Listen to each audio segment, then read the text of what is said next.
How's it going, everybody? I am Jason of Jason's Realm here, bringing you guys live coverage, reactions, play-by-play, all that fun jazz for the Women's Olympic Curling Bronze Medal match.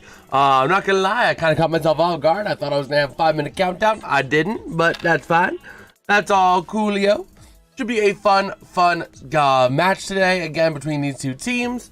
Bronze medal match, everything on the line. So it should be a good game. Let me go ahead and get things situated over here. And how we feeling today, everybody? How we feeling? I'm gonna grab me a Coke Zero. I'm gonna start off right. Oh man, but this should be a fun one. This should be a fun one. I love curling. I mean, curling is like one of my favorite Olympic sports. I forgot to turn on the studio lights, so let me do that. I know, I am very prepared. Very prepared streamer here, boys and girls.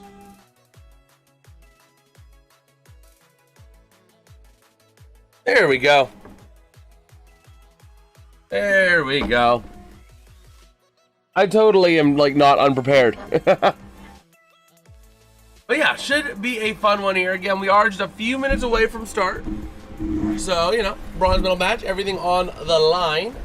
Go ahead and pull up the Milan Cortina Olympics so I can take a look at both these teams and provide you with accurate information.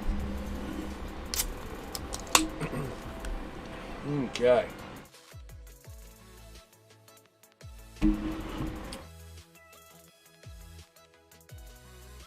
Going to the women's curling here. We got a 10-end match today. But looking at these two teams, let's go ahead and pull back up into the round robin. The USA entered as the second seed, going 9 games. They went 6-3. Canada also going 6-3 with a also a qualification. That one in the 4th seed.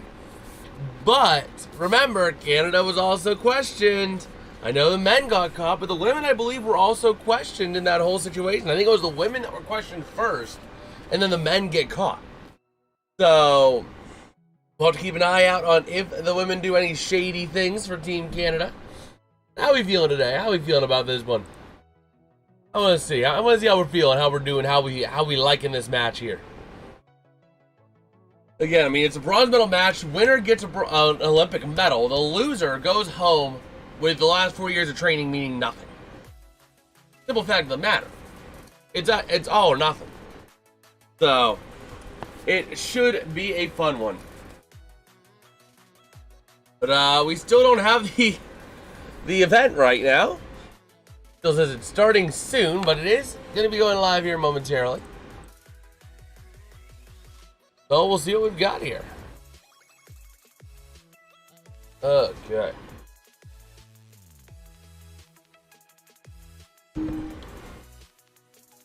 Man, ping too early? Yeah, I got it all situated. I was expecting to have a 5-minute countdown, and I did not. So, you know.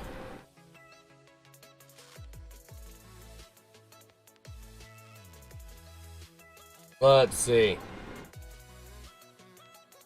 But yeah, it should be a pretty cool game here. Pretty cool match.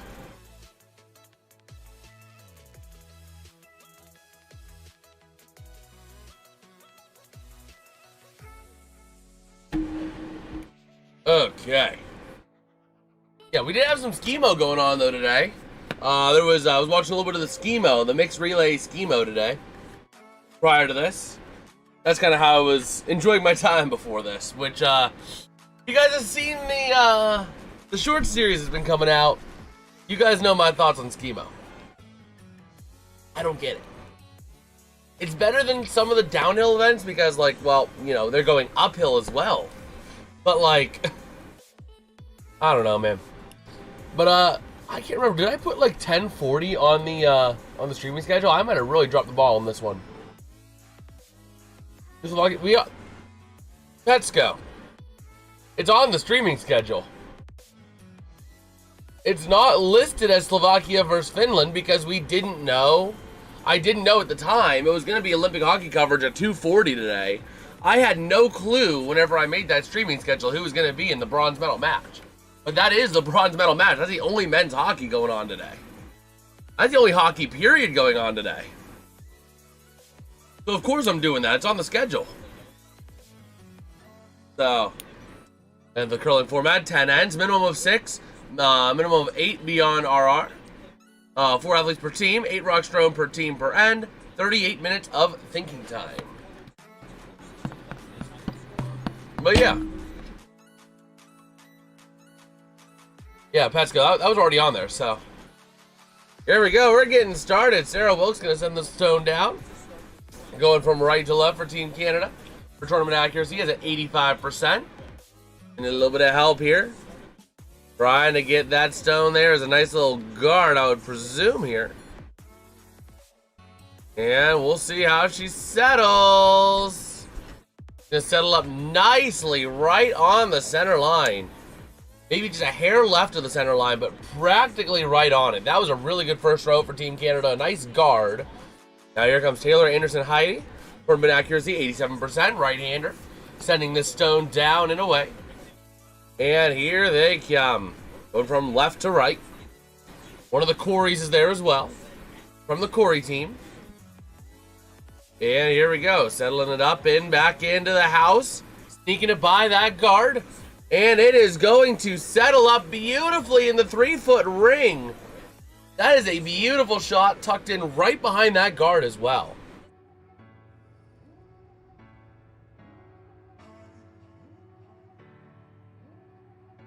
What do you mean no USA versus Canada men's? Are you talking in the hockey? It is Canada and the US. This is the bronze medal match today. Tomorrow morning it's Canada and US for gold. So Canada sending this stone in, trying to sneak it back in behind and settle it right up against the American stone, giving it a lot of help, trying to get it to that 3-foot ring, but it's going to settle up in the 6-foot ring, maybe about a foot or so from that US stone. Not a bad one. Not a bad stone. But unfortunately, we can't do the men's gold match for curling because, not curling, for hockey, because I'm going to be at the church tomorrow morning. So. But here we go, the U.S. sending down their second stone to the end, coming in from left to right, giving it a lot of help. Corey Thies back in there, trying to sweep it. She's the lead sweeper.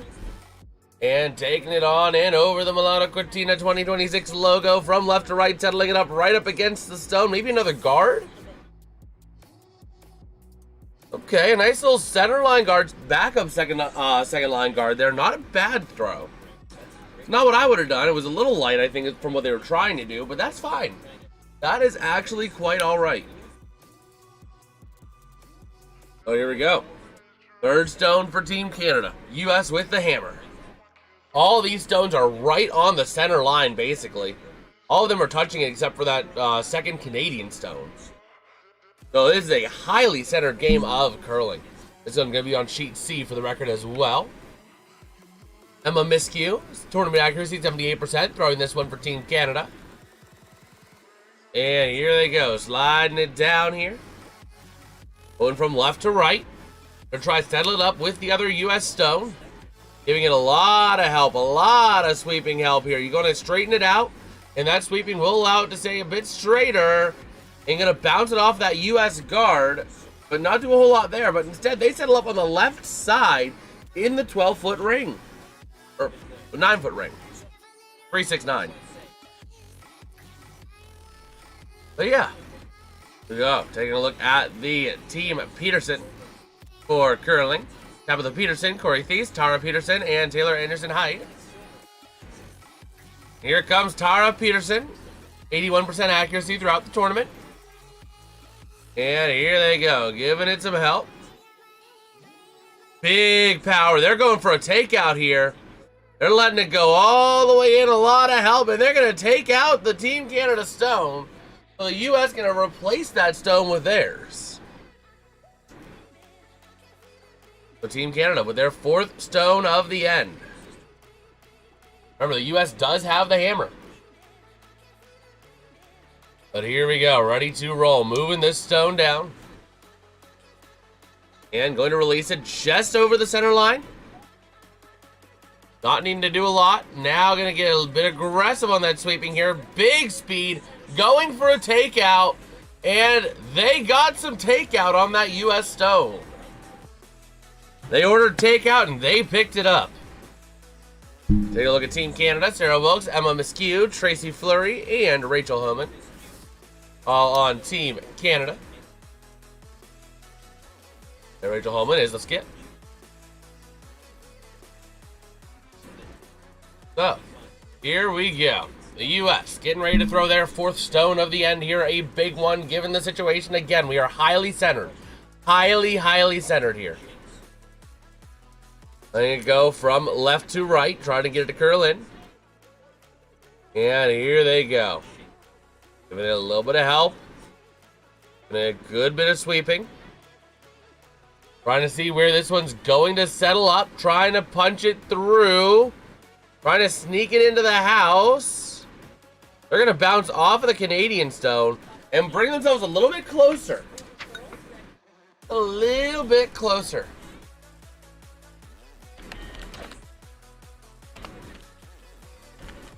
Okay.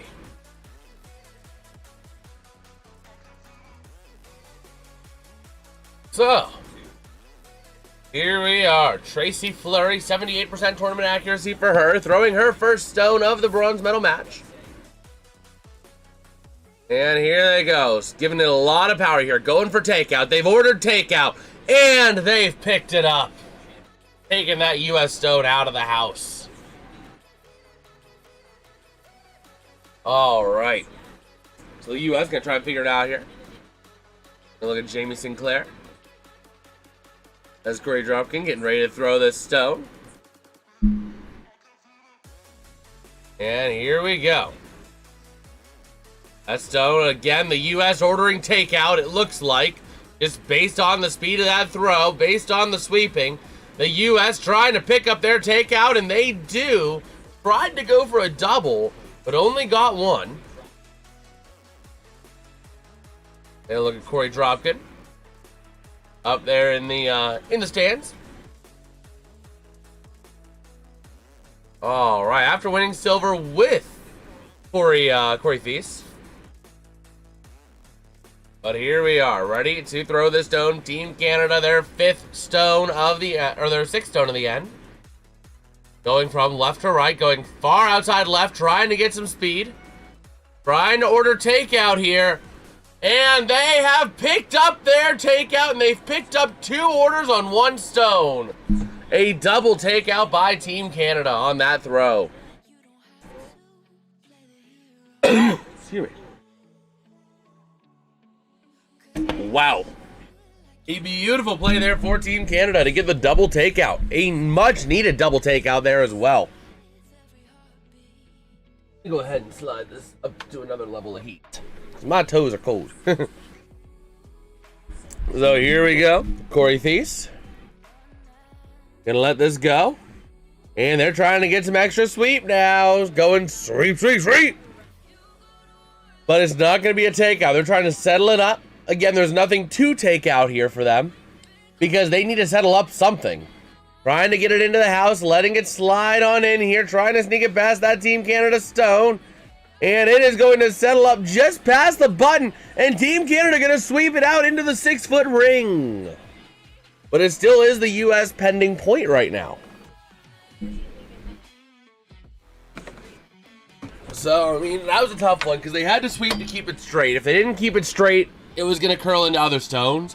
But that sweep just allowed Team Canada to get enough sweep on the back end on it to bring it out to the 6-foot ring.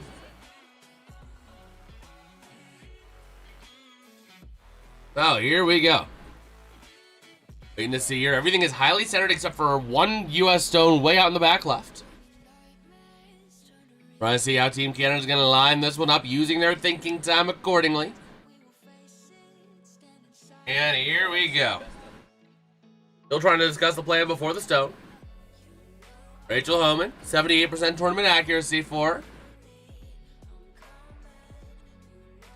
And here we go. Getting ready to throw it out of the hack. Here she goes. And going right to left. Are they going for... They're not going for a takeout, are they? No. Yeah, no. They're going to let her settle up off of that right side. Giving it some help. Trying to bring it in. It's going to have a lot of hard curl now. Got to sweep to keep it straight. Got to keep it straight. And they're going to sneak it by everything, land it near the button, and Team USA going to bring it into the 3-foot ring, but it still is going to be the pending point. A big one there for Team Canada to essentially block out Team USA using their stone as a backdrop, a backstop. A nice play there. But again, a little bit of an extra scrub there by Thies. Able to move it back just a little bit to free up that button for Team USA. So are they going to be able to settle up? My thought is you got to settle up on the front end of that back Canadian stone. You got to bunch up all those stones right there on that button because you have the hammer, so you get the final say. You got to settle up on that back end of that stone, so you got to curl it in. They're going from left to right, looking at where the skips lined up. Here comes Tabitha Peterson. And again, going that left to right, going a hard far left, going to let it curl in aggressively from that left side. And here we go. Trying to see how it's going to curl. Got to give it a little bit of help. Trying to bring it on down. Just letting it coast on in. It's coasting in beautifully here. Trying to settle it into the button. Got to get it there. You got to get it to the button. They touch the button. But there is nothing protecting it. There is nothing that is going to keep it there. I have no clue where that clip just went. I just lost my clip. Oh, there it is. I thought I lost my fidget clip for a second. But not a bad one for Team USA. Again, there's a couple things I would have liked to have seen a little bit better on that, but not a terrible start. Not a terrible stone there. So here comes Canada's last stone. They're going to go from right to left, presumably going to try to settle up off of their back stone like they did last time. And that would potentially put them a bit closer than Team USA. But also the tough thing is that also, I don't know if that's what the best play is though. I mean, Team Canada is really in a tough spot right now. So here they go. Going right to left. Bringing it in here with a chance. Trying to get it to curl on in here, giving it a little bit of help to get down there. Now gonna let it curl. Letting it curl. Gonna have it coast on in there. It's gotta get in though. It's gotta get in there. And they will get it in there. Right on the button. Oh my word, that was a beautiful throw. That was an incredible throw there by Team Canada. Wow. It looks like we're in store for what should be a good match here if the way that this first end is going. Wow. Wow. But we'll see.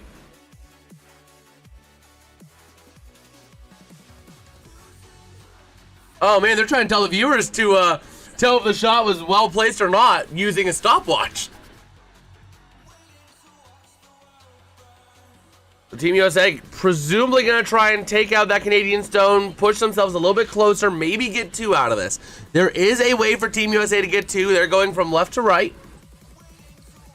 Gonna bring it in here with a little bit of speed. You got to push your first stone into the Canadian stone and then let this stone have enough energy to carry through just a little bit. And you carry it just a little bit more, giving it a lot of sweeping, a lot of push. They'll take out the Canadian stone. So it's going to be 1 point, but only 1 point for Team USA. All right, so the end of the first end, Team USA going to be up 1-0 over Team Canada for the bronze. All right. So there we are. A nice first end there for Team USA. They played it quite well. Quite well, I would say. Oh, man. But how are we feeling about this one, Chad? How are we feeling about it?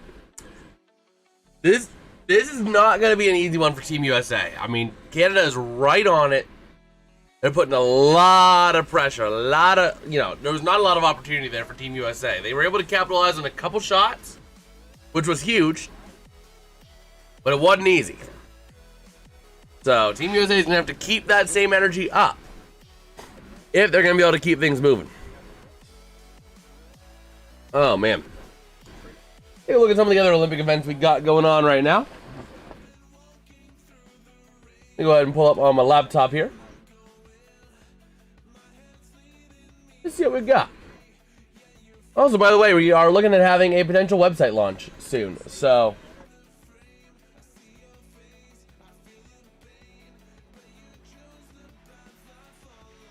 okay, so here we go. Second end, Team USA. Going from left to right on this opening stone of the second end. Trying to settle it up. Bringing it in. Try to set up that nice little guard. Or, no, they're not going for the guard. They're going for the button. They want the button. Who cares about a stinking guard? Oh, man.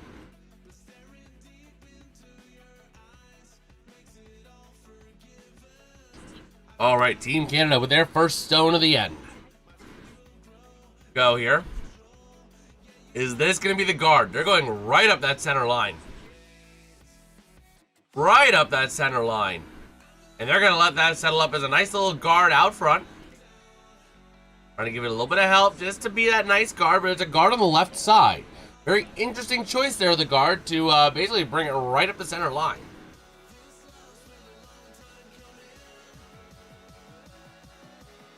All right, so here we go.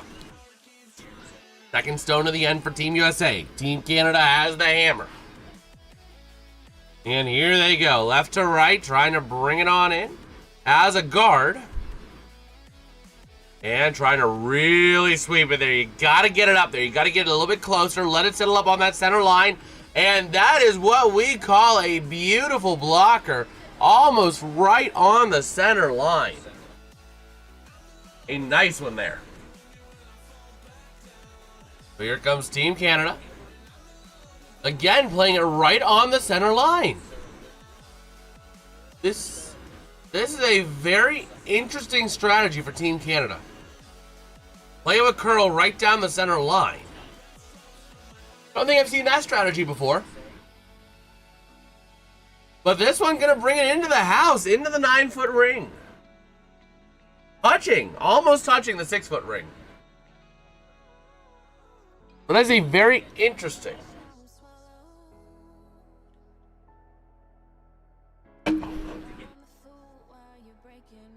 Okay. So, here we go. Team USA sending this stone down. Going with a lot of speed. They're trying to go for a takeout. Trying to thread the needle between their stone and Canada's stone with some speed here. Trying to make sure it stays straight. You got to give it that little push and knock out that stone. And the U.S. ordered takeout and they picked it up. Team Canada's stone getting cleared out of there real easily. All right, so Team Canada going to try and figure out what they are going to end up doing. You can't play too aggressive. You can't play too aggressive and try and take out that U.S. stone on the left side because that's not going to do you any good. So then Team USA can just keep taking you out. And you're not addressing the problem, which is that stone the U.S. has that is right on the middle, right near the button. So here we go, Team Canada with this stone, bringing it down right to left. For the first time this end, they are not playing it on the center line, trying to take out that U.S. stone. And the Team Canada ordered takeout and got it. Taking out that U.S. one near the button, but the U.S. still holding on to the pending point right now after the way that stone settled. After a little extra sweeping effort by Team USA, that stone went all the way out into the 9-foot ring. Team USA going to attack right to left. United States women's curling, the only country to compete in every Olympics and not win a medal. Wow. That is crazy. They are the only team to compete in every Olympics in women's curling and not have a medal to show for it.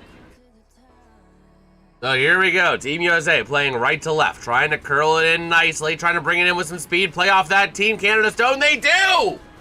Team USA with 3 spread out stones in the house. A beautiful situation to be in.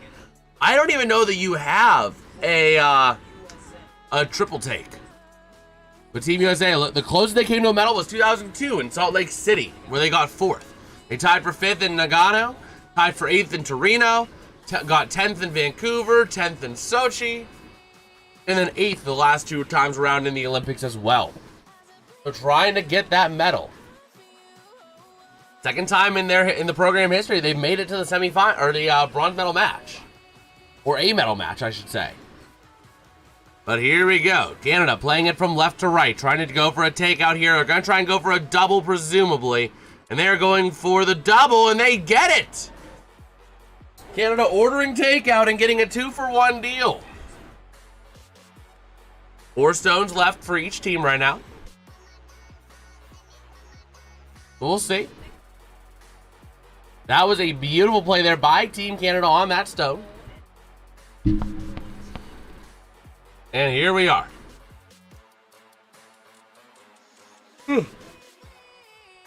So this stone coming up for Team USA. Just left of that center line. And ready to roll. Giving it a lot of speed. Going for the takeout of Team Canada. They ordered it and they got it. US pending 2 right now, but it's a wide open house.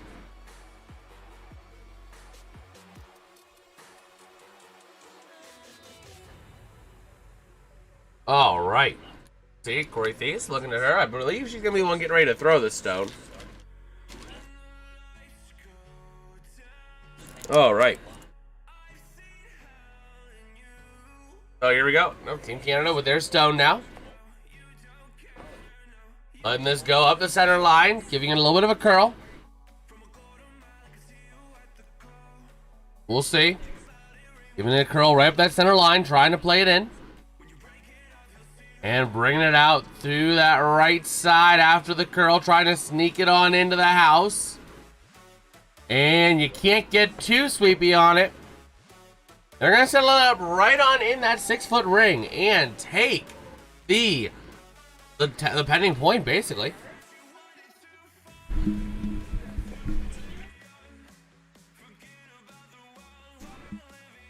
So we'll see. Trying to see what Team USA is going to do here. See how they're going to try to line up this one.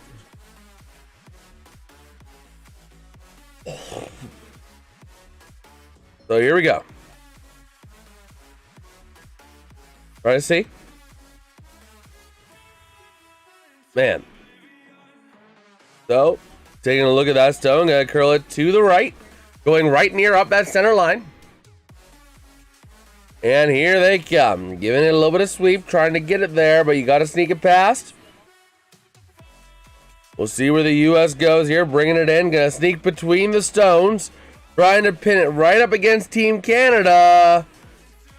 And they're gonna bounce off it. So a nice stone there, taking the pending point back. So we'll see where Team Canada chooses to respond. Man.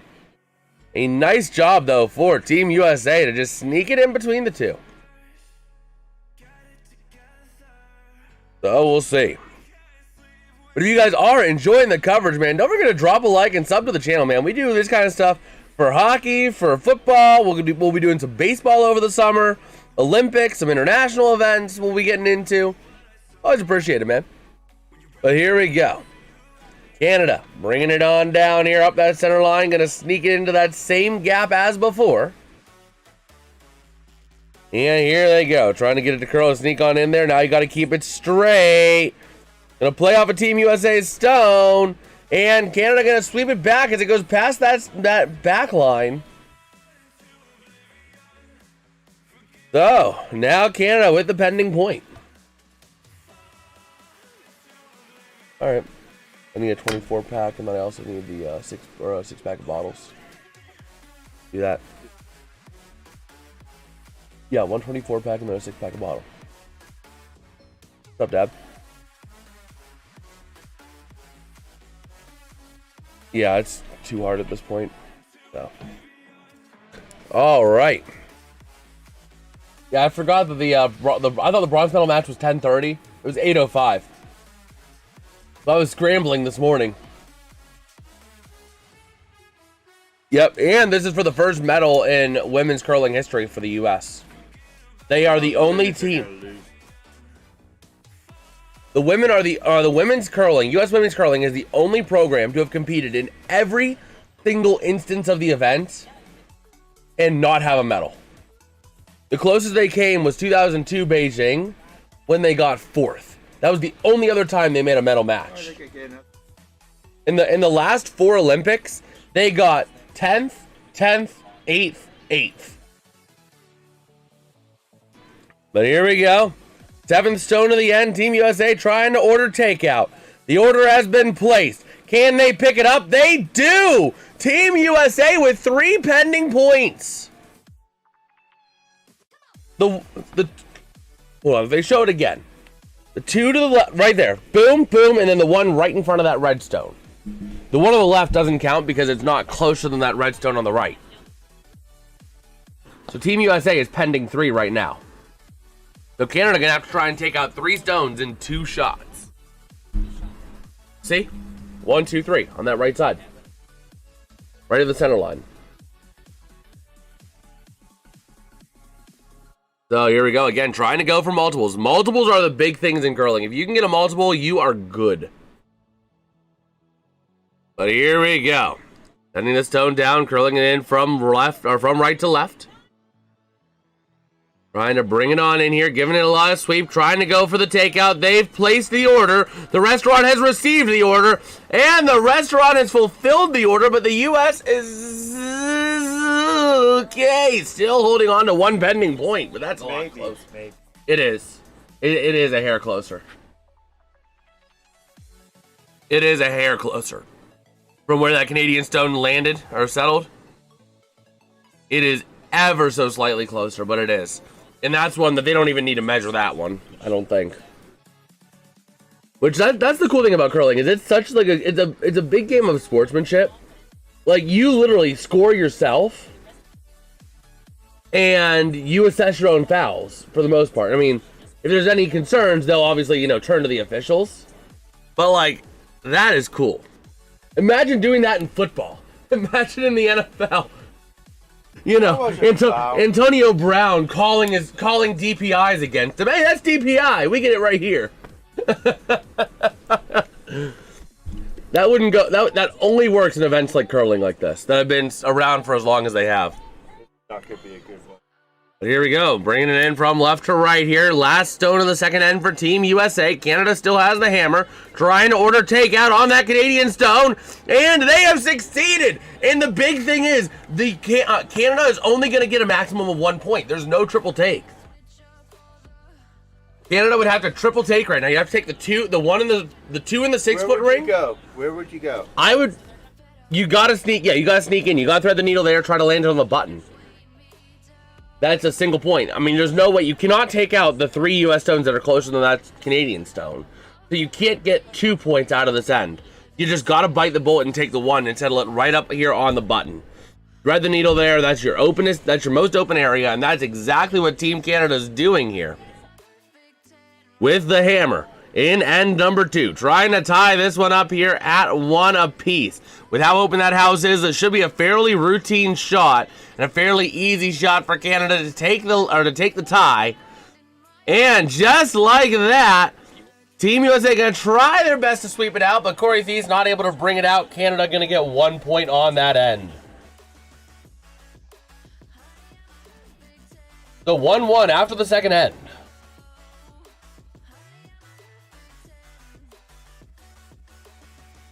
Also, Dad, I forgot, because I didn't realize it was 8:05 and not 10:30. I have to get my Chick-fil-A breakfast next Saturday. The thing is valid through the 28th, so it is valid through next Saturday. It's a little disappointing that it's like, man, I was gonna have Chick-fil-A breakfast, and now by the time the stream ends, it's gonna be like 10:30 to 11, and it ends at 10:30. But we're still here for the caroling, Go ahead and pull up the other Olympic events right now.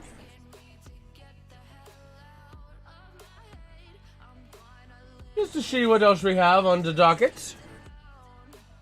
Well, we are here at this commercial break looking at the cross-country skiing event today. And you think Norway's good at cross-country skiing? They swept the podium for the men's 50-kilometer mass start. Oh man, Johannes Hosflat Kalebo got the gold. Martin Lostrom Nygent gets the silver. And Emil Iverson gets the bronze. As we are ready to go here for the third end here of curling. Canada sending this down, trying to get it past that back hog line, trying to sneak it in as a guard. Gonna let it settle up here, but it's gonna be a guard on that right side. It's maybe gonna touch the center line. That sweep is gonna settle it up on the center line. That last second sweep there. All right. So here we go, Team USA. If you guys are wanting Team USA to win, drop a like, drop a sub, man. Always appreciate it here. As Team USA is ready to throw their first of 8 stones in this third end. So here we go, ready to roll. Bringing this stone up into the end for Team USA. Letting it go, trying to sneak it in. It's going to be another guard, maybe. Oh, they're able to bring it in. I didn't think it would have the speed to get into the house, but it did. It settles up right on in the 6-foot ring. So not a bad situation at all there.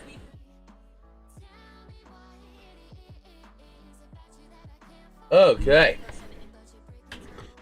So, third end here for Team Canada. Second stone. Bringing it in from right to left. And here they go. Bringing it on down. Giving it a little bit of help as it goes through. And you got to give it a lot of help here. It doesn't have a lot of steam. Trying to settle it up to the button. Not quite to the button, but settling it up right on the 3-foot ring is not a bad option. Not a bad settle. You can't get what you want. That's not a bad second option. Okay, I'm getting a little toasty. So we're going to take off the hoodie.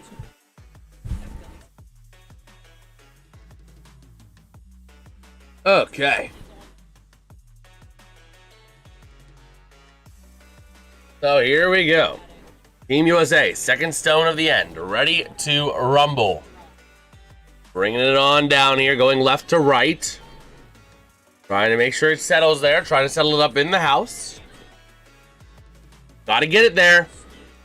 Gotta get it there, giving it a lot of sweep. A lot of sweepy sweep. And it's going to bounce off the Canadian guard and settle up in the house, but way out near that 9-foot ring. And they're able to move it out?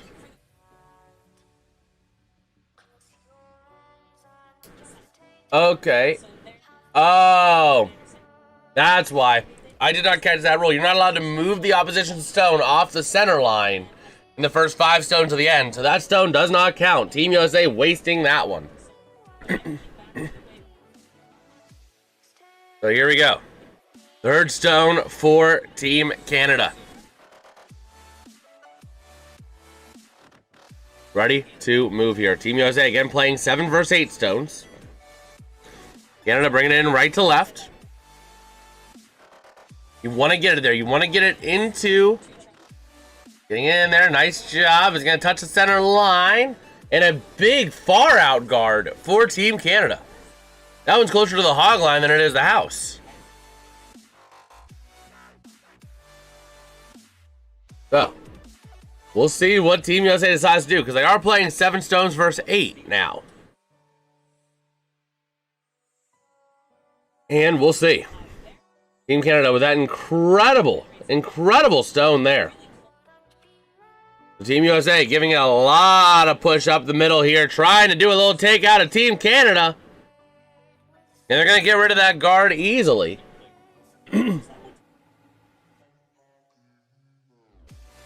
So, let's see. Yeah, 5 rocks play to the end, so they can touch it, even though it was on the center line. And here we go. Team Canada. Playing it out that right side. And moving it in here. Canada giving it a little bit of help. Letting it go on in. Our Team Canada's communication is absolutely incredible in this one. They are right on it, but trying to settle up another Another guard right just past the hog line. And Canada gonna do it again, settling it up between the Milan Cortina 2026 and the Olympic Rings logos. An incredible throw there by Team Canada. The Team USA again gonna go for the takeout. And we'll see what they can do. So Team USA giving it a lot of speed, trying to bring it on in. Skip's got to move, and gonna let that stone go all the way out. Another takeout by Team USA, but they're not taking it out of the house.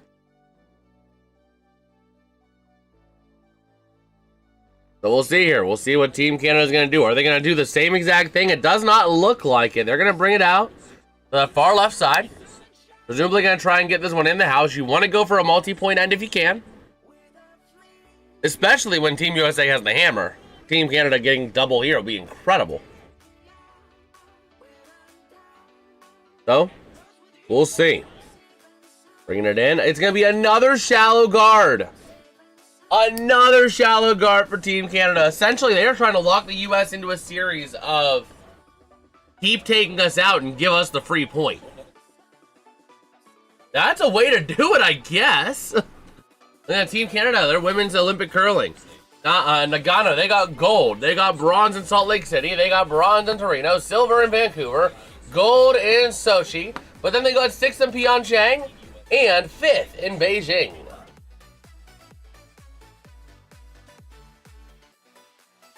So,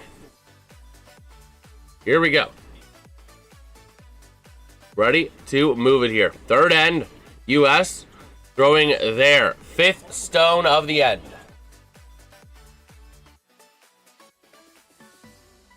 And here we go. Team USA going presumably for another takeout. Again, Team Canada really putting the pressure. Really putting the pressure. Yeah, that is true, Petsko. Chad is a little quiet today. They're just a little nervous. They're a little nervous because of how close this game is and how much it means to everybody. The Team USA going for the takeout of the back guard. And they take it out successfully.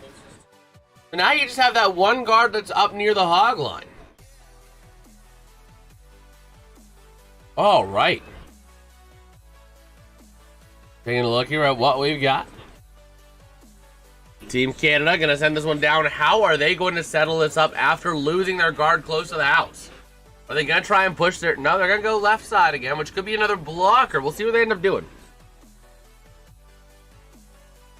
Trying to move it in. Trying to give it some speed. They're trying to take it, I presume, to replace that guard that was taken out. That's my best guess as to how they're going to handle this.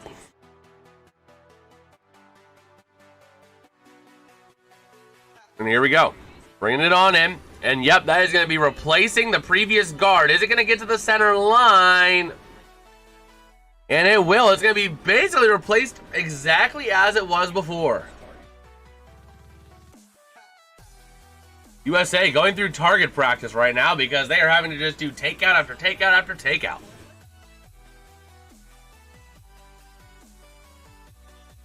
Wow. So we'll see. Looking at Team USA, how are they going to respond? Where are they going to target? What are they going to go for? On that right side. And how are they going to go? Are they going to finally try to attack the house here with only 3 stones left to throw? We'll see. Corey Thies going to let this one go here. Or TC. But here we go. Bringing it in on that left side. Trying to slide it up on in. Giving it a lot of help. A lot of help. They're going to try and... Are they going to take out or are they going to go for their own stone? They're going for their own stone to take out Team Canada's stone, but instead it just puts it on the back of that ring. Oh my gosh. I'm dying. On stream. Oh my gosh. Oh my gosh, okay. Good. I'm good. But a nice one there, but again, Team Canada right now on the back, and they can try and settle up a stone right on in between. We'll see what they end up going here. They're going to try and settle up right on in between and basically pin a stone or go for a double take. That's the other option. It looks like they might be actually going for the double take instead. We'll see with the speed what they do. Yep, that's a double take. Here we go. Team USA or Team Canada ordering takeout from their favorite takeout restaurant. The restaurant received the order, and they end up getting 2 orders for the price of 1. A double take by Team Canada. A nice little throw there for Team Canada. Essentially clearing any U.S. threat out of the house. That's exactly what they had to do. The big double take there, going to allow Team Canada to potentially go for a few points here, not just 1. Team USA going on that right side. That back of the house, that back of the end is all Team Canada. 4 Canadian stones right along the line. Not a single U.S. stone to be found unless it's in the far back where the dead stones go. So here we go. Team USA out of the hack. Moving it on down, going a little left to right curl. Remember, the U.S. does have the hammer. So if they can open up the house just enough, they got a chance. Or are they going to try to pin on Team Canada? We'll see where they are going here. Trying to get a lot of speed there. And they're going to take out one of Team Canada's, but then put Canada right on the button. So you got to think they're going to go... Are they going to go for the take, or are they going to just try and line 2 stones on top of each other? Because it's very difficult to take out 2 stones that are directly in front of each other. It's tough to take them out together. So we'll see where they end up going here. There's one of 2 ways. They could go for this takeout on the U.S. stone and put a stone way on the outside. Or they can try and just settle a stone right up on their stone that's on the button, get 2 of them on top of each other, and almost guarantee a point.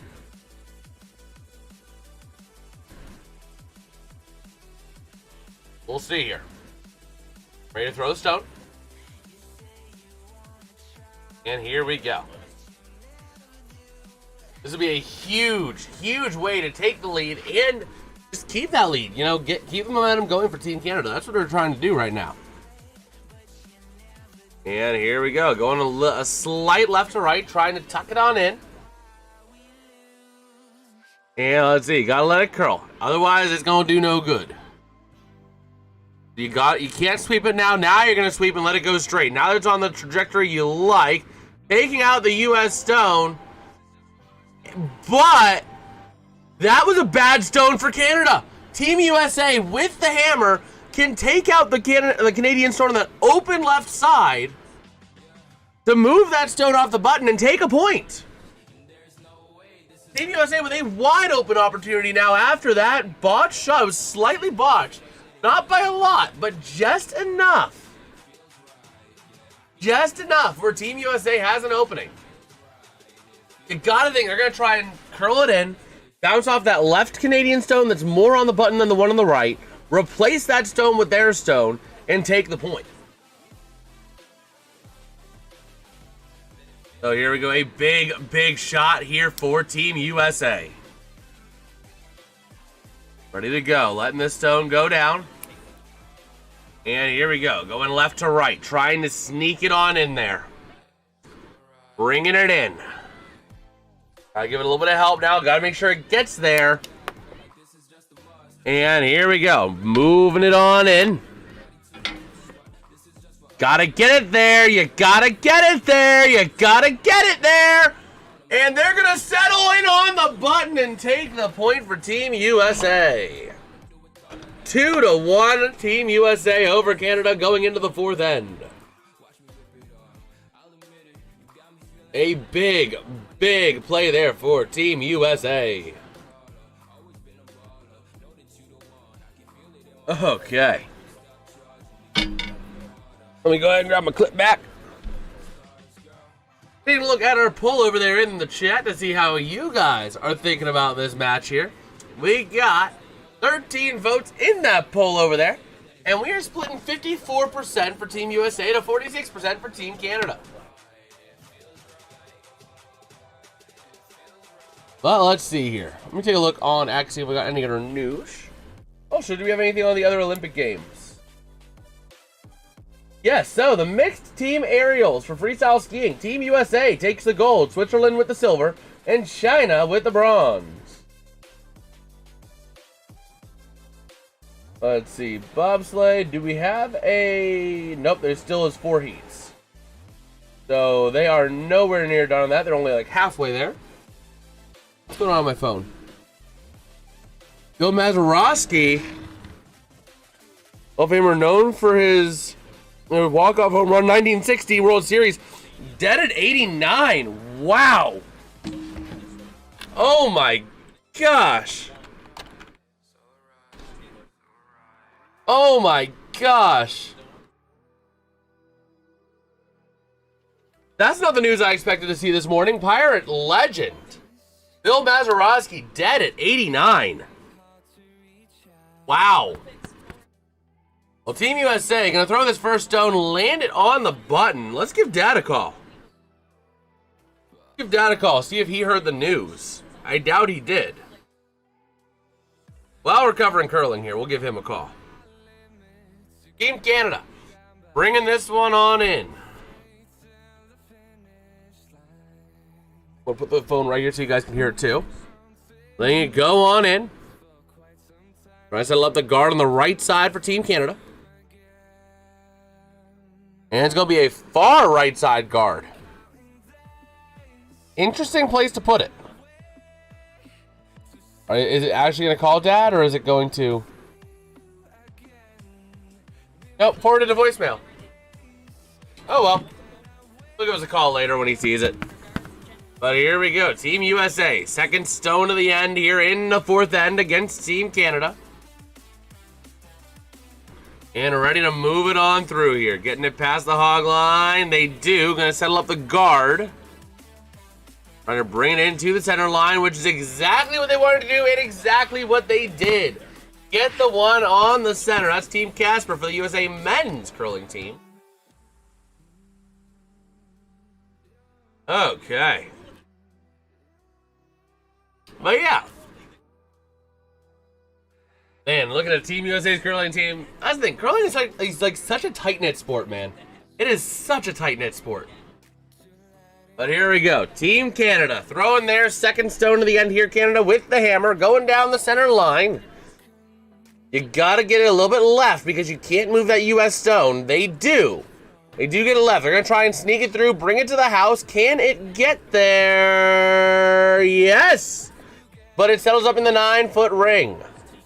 Nowhere near taking the US stone or being a threat to really score, being in the 9-foot ring, but you never know. You never know. Oh, the women's luge athletes are here as well. Okay then.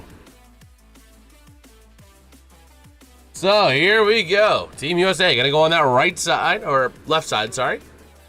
Looking at Tara Peterson. Her game accuracy is 96% so far. And here we go, letting it settle up here now. On that right side. Bringing it on in. Gonna let it curl. You don't want to sweep it too much now, because otherwise it's gonna go too straight. So they're doing exactly what they gotta do, trying to settle up another stone right up on their one on the button, getting it there into the 3-foot ring, and they do touch and put it right on in the 3-foot ring for Team USA. That is a way to do it. Oh my gosh!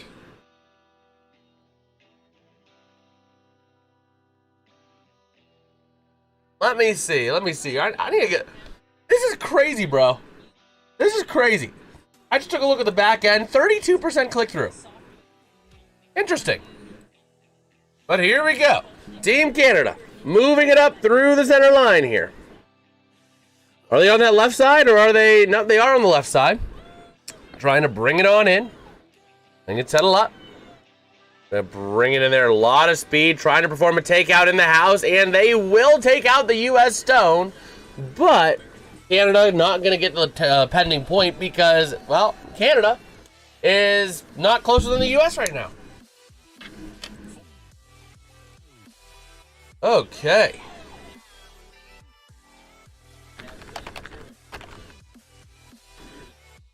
Let me see.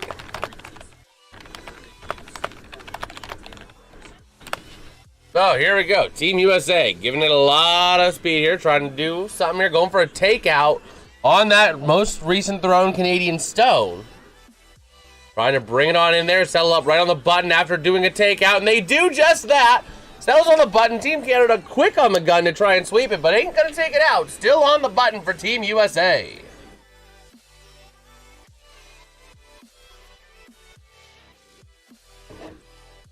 A beautiful play there for Team USA to put another stone on the button, keep them separated just a little bit. Team Canada trying to see how they are going to line this up. The question is, how are they going to attack it? Are they going to attack from the left or the right? They really could go either way here. It looks like they might be going, using a lot of thinking time here. But Team USA has used a lot more. Canada with 28:45 of thinking time. The USA, I believe, was 26:45. Team Canada going to play it off that right side. Going to try and curl it on into the house, to the button from that end. Interesting call to go that way about it. And here we go. Gonna let this one go here. A little bit of left to right curl for Team Canada. Bringing it on up. Giving it some sweeping, trying to keep it going straight. You don't want it to go too curl. You don't want it to curl too much right now. You're going to touch that U.S. stone. And they sweep just enough to get past it, to clear out the U.S. stone on the button and replace it. That shot almost went sideways for Team Canada. If they had just a little bit less sweeping, then they would have touched that U.S. guard stone and not have gotten that takeout. Thinking of both Tabitha and Tara Peterson. They're both recent mothers. Oh, man. Both of them have children under 2. That's cool. That's cool. So, fourth end, Team USA getting ready for their throw. Corey Thies, her game accuracy is 75%. Letting this one go, bringing it in with a little bit of help, but you want it to curl just a little bit. Now you're going to sweep it in to try and take out that Canada stone, and here they go. They take it out and replace it. Not fully replace it, but partially replace it with their own stone. A nice job there by Team USA. Okay. So, let us see. We will see. Ready to roll here. Team Canada, again, going to try and thread that needle, that same needle that's been threaded the last 2 shots. Going to try and take out that U.S. stone. They have a double take, potentially. They can play one stone into the other. So here we go. Tracy Fleury, the third. 92% game accuracy. And here she goes. Letting it go down that right side. Or left, all right. Trying to sneak it on through there. You got to give it a little bit of sweeping. You got to thread the needle. You can't go and touch any of the stones up front. And they do touch that U.S. blocker stone, which is going to ruin that plan for Canada. Team USA is still going to have 2 stones right up there. Tracy Fleury not able to have it happen.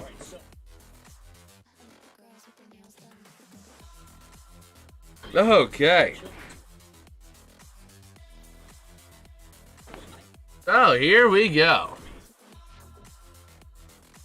Man. Take a look over here. Do we have any other news?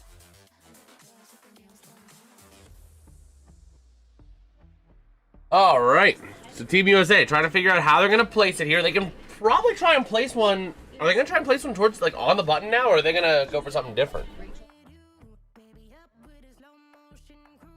So Team USA trying to think about how they're going to go for it.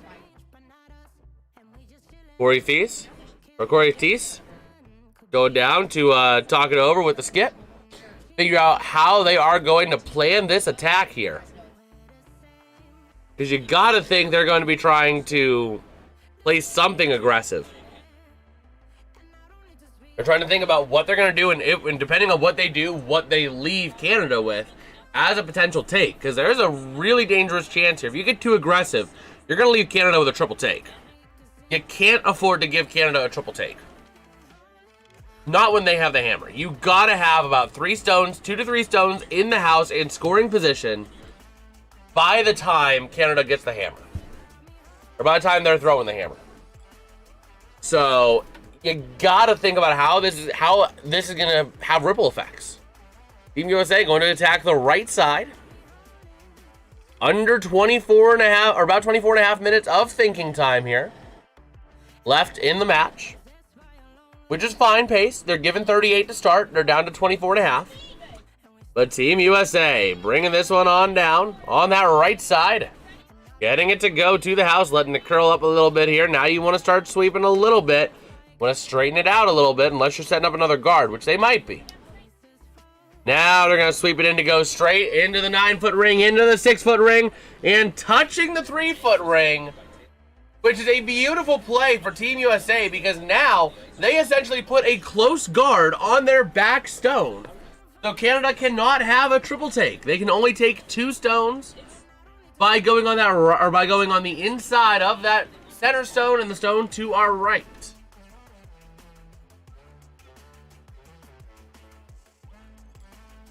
So, we'll see here. Trying to figure out how they are going to play this up for Team Canada. And we'll see. Talking it over with the skip again, trying to figure out the best way to attack this. And Team Canada has plenty of thinking time to do that with. They're not rushed. Neither of these teams are rushed as of yet, which is a benefit for both of these teams. So it looks like they're going to try and do a double take here on that right side. Let's go up in the chat. We got Pauline in America! USA! USA! USA! So here we go. Ready to rumble. Team Canada trying to place this stone. Trying to do a double take. Again, that last US stone was absolutely incredible. Absolutely incredible. Preventing Canada from any sort of a triple take. They're going to have to use 2 stones to take out all 3 US stones. So here we go. Canada on their 7th, or on their 6th stone. Getting ready to move this up here. Trying to go for the take. They ordered takeout. The restaurant has received the ticket. Will they pick up the takeout order? Here it comes with speed, and they pick up the takeout order. But Team USA still lying 1 point right now. A big play there for Team USA, or for Team Canada and Team USA.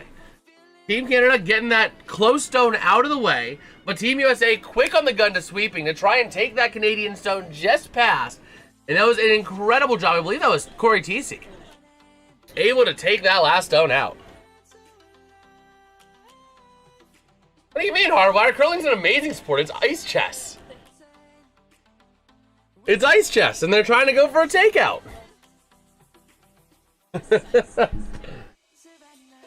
Oh, man. How you doing, Hardwire? Let's see here. Waiting to see what Team USA is going to have lined up here. Let me go Shah and over Shah. So here we go. Team USA ready to roll here on that right side. It's not for everybody, but curling is a bunch of mental games on ice. So it's a game of all strategy. Yeah, it doesn't have the physicality and crash of everything. It's not the danger of launching yourself off a mountain. But if you like a game of strategy and mind games, curling's a sport for you. And that's why I like it. You know, it's literally a game of ice chess. You know? But we'll see. But also, the conditions on the ice also make big, big impacts on the game as well. So, trying to see where Team Canada is going to line up here. They're trying to figure out how they need to coordinate this. And here we go. 4th end. Team Canada on their 7th stone. They do have the hammer. There's not really a lot of a takeout, but Team Canada can pin their stone up against the US's back stone. Maybe pushing it just a little bit as well in the process to try and take out that US stone. And maybe have Canada pending 2 points going into the US's last stone. USA can have this bronze, it'll just end up in a Canadian pawn shop anyways. Oh my gosh. I don't know about that. So here we go. Rachel Homan. Her game accuracy is at 83%. And here we go. Team Canada trying to sneak it in on that right side. Trying to bring it on into the house. And here they come. Gonna settle it up. You gotta get it there. You gotta start sweeping and get it there. Now they're getting the sweeping engaged. Miscue is sweeping way ahead of that stone. Trying to sneak it into the button. And they do. Team USA has their objective laid out for them. Take out that stone. And force Canada to only really be able to get 1 point. In theory, the US might actually have a double take as well on this. Let me take another look at how the stones are laid out. It's a tough double take. And really, it's not much of a double take. It's more so a replacement kind of thing. So, I don't know, they should go for that. Just go for the easy take out of that stone. Yeah, you might take out one of your own stones in the process. But we'll see. Team USA got to figure out how they can best position themselves so that Team Canada cannot get a double take. That is the one thing that the US cannot afford is a double take right now. So, we'll see here. It's a very tough situation. It's a very niche situation here because you can't afford to take out your back stone either because that's what's keeping that second Canadian stone from being a point right now. You got to keep that one in there.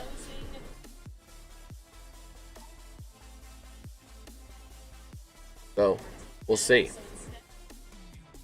Oh, they're talking about trying to place it right up on that Canadian stone. I like that idea. I do like the idea of trying to settle it up right on that stone. Not try to go for a takeout, just settle it on the stone. Let it be. Let it happen.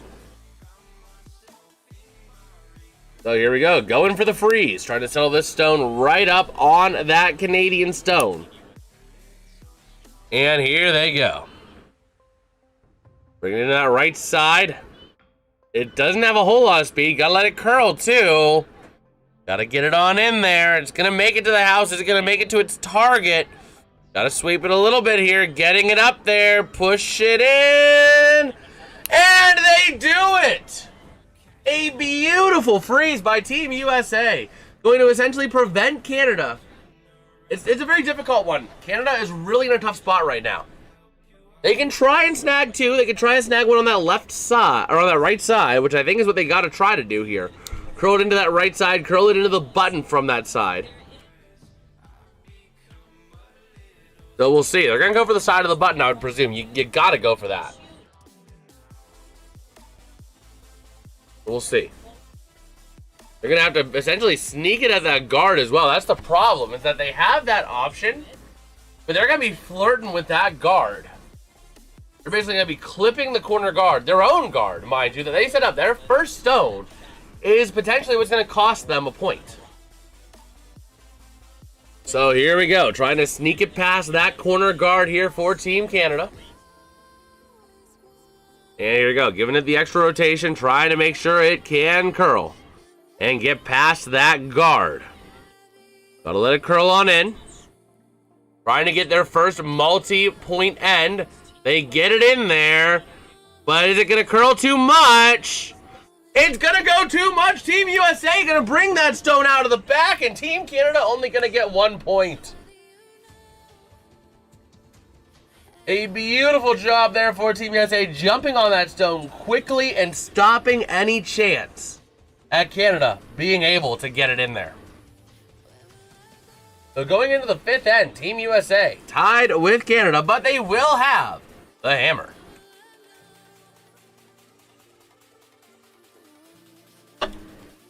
All right. Team USA, I mean, the thing is, whoever wins this game is going to be the team who can get a multi-point game, or end. If you can get a multi-point end, you're good.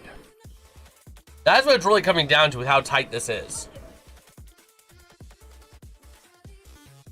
Oh, man. Let's take a look at the other events we got going on today.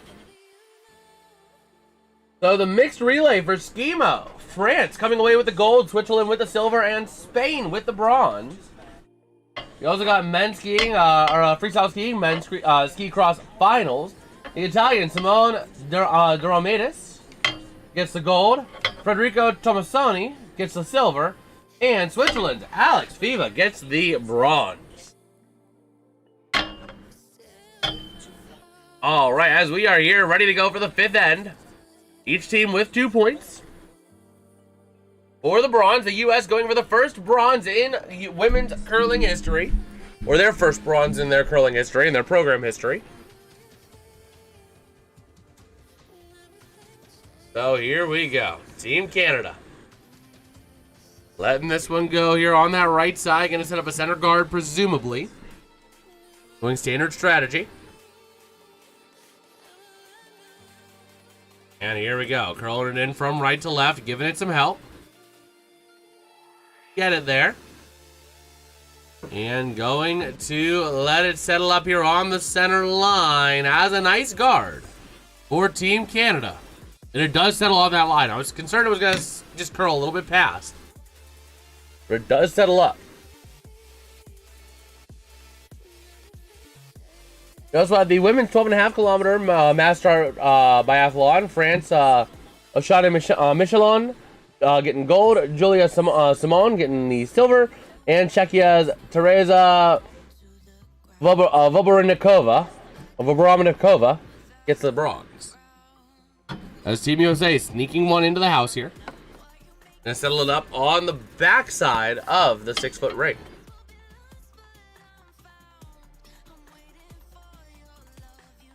So here we go. Looking at what Team Canada's gonna do. Gonna try and sneak it around that right side and attack the button here. And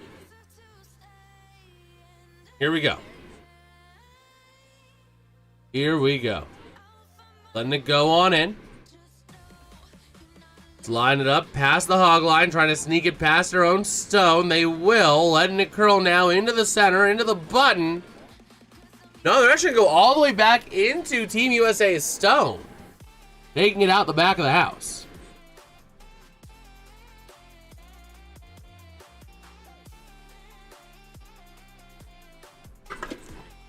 So here we go. We're Team USA now, ready to roll on their fifth end, their first stone. Moving it up on that left side, giving it a lot of sweep. This is going to be another guard. This is going to be a shallow guard. Yeah, Team USA going for a shallow guard. And they did not move it off the center line, so that's legal. That is a legal bounce.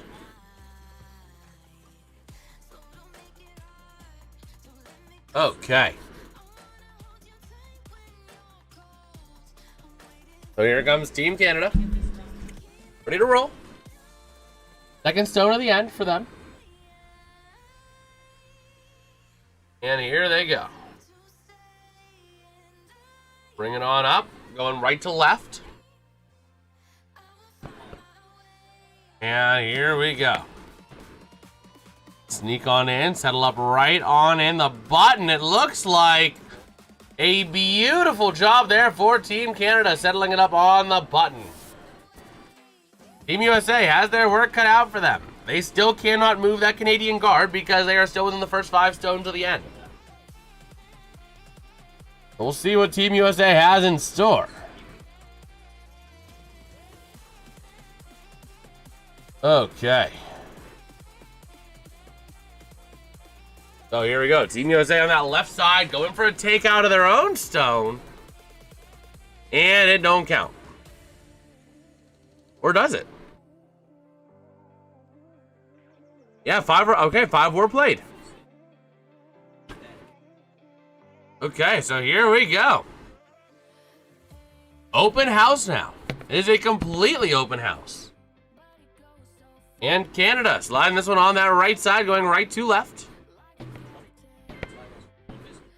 And here we go.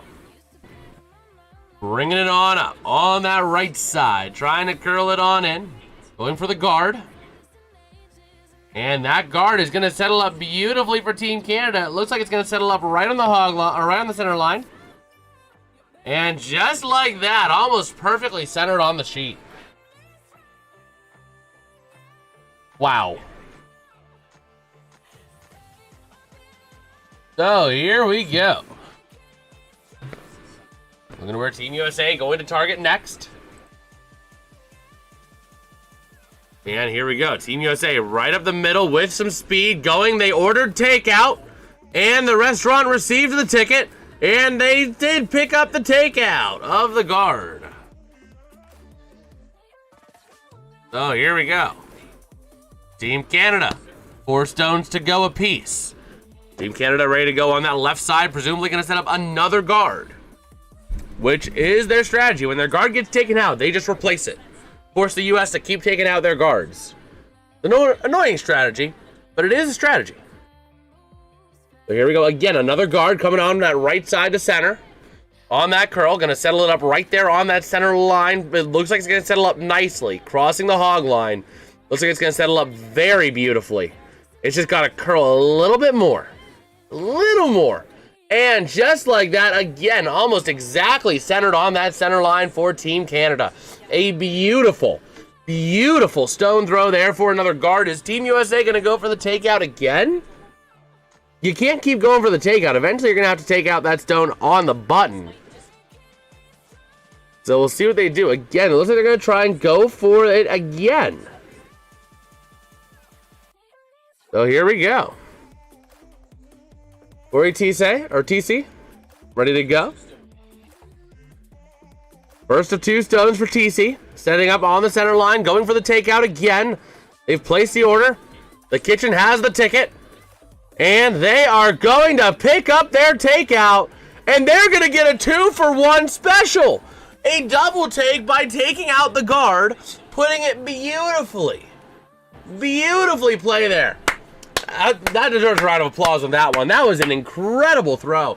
Putting it right on the Canadian guard to then push it back, take out the Canadian stone on the button, and push that stone in the process into the back stone for Canada, clearing open that house. So here we go, Team Canada. Setting it up on that right side. Bringing it in right to left, presumably going for another guard. It looks like it's going to settle up again. Another nice guard. Maybe needing a little bit of help to get to that center line like last time. They're going all the way to the house. Looks like it was going to be a guard, but they're able to take it all the way into the house now. Going to settle up right on in the 3-foot ring. All right. So here we go. Team USA. Corey TC. Gonna send her second of 2 stones this end.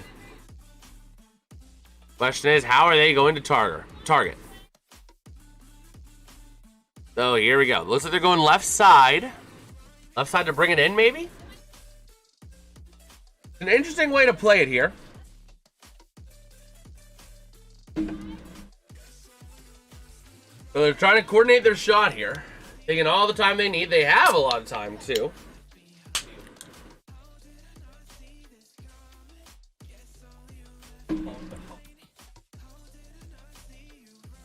And here we go. They wanted a 12 hog to hog. So here we go.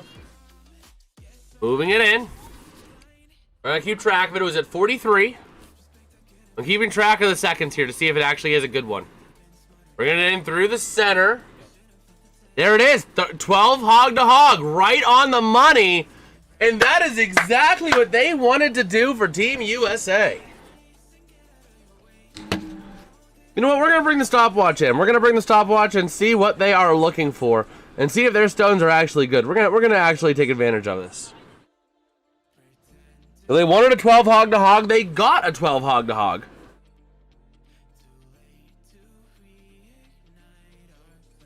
So here we go. Team Canada trying to read the situation here. Going to presumably try and take out that US stone. And here we go. Team Canada going with some speed here. We get out that left side. And they did not like something about that. It came out and they're like, whoa.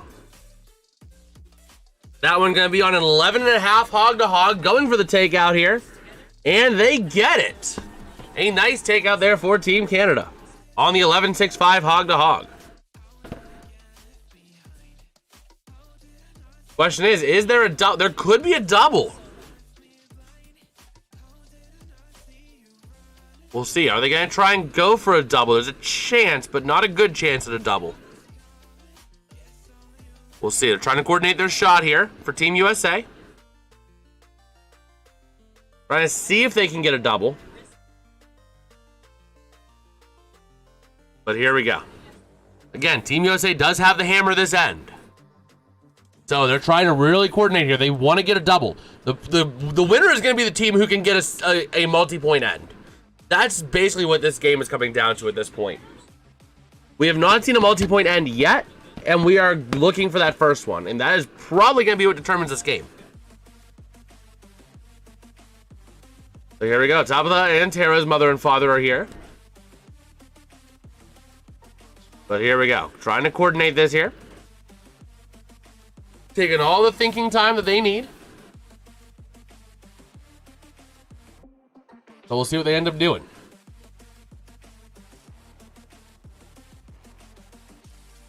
So here we go. Getting ready to throw it now.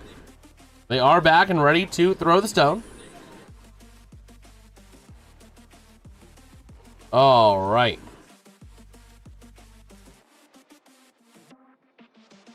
So here we go. In the hack. Team USA ready to throw. The 7th stone at the end for Team USA. We'll see what the hog to hog looks like here. Getting ready to throw this here, and let's see. Going on that left side of the center line. Trying to bring it on in.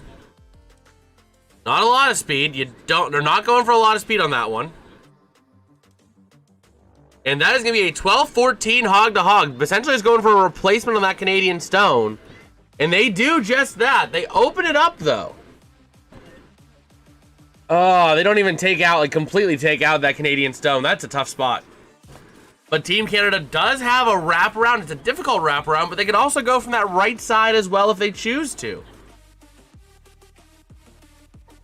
Man. Let's see. We got Midnight Triple saying, I'm Canadian. I don't care about curling, but this is comical.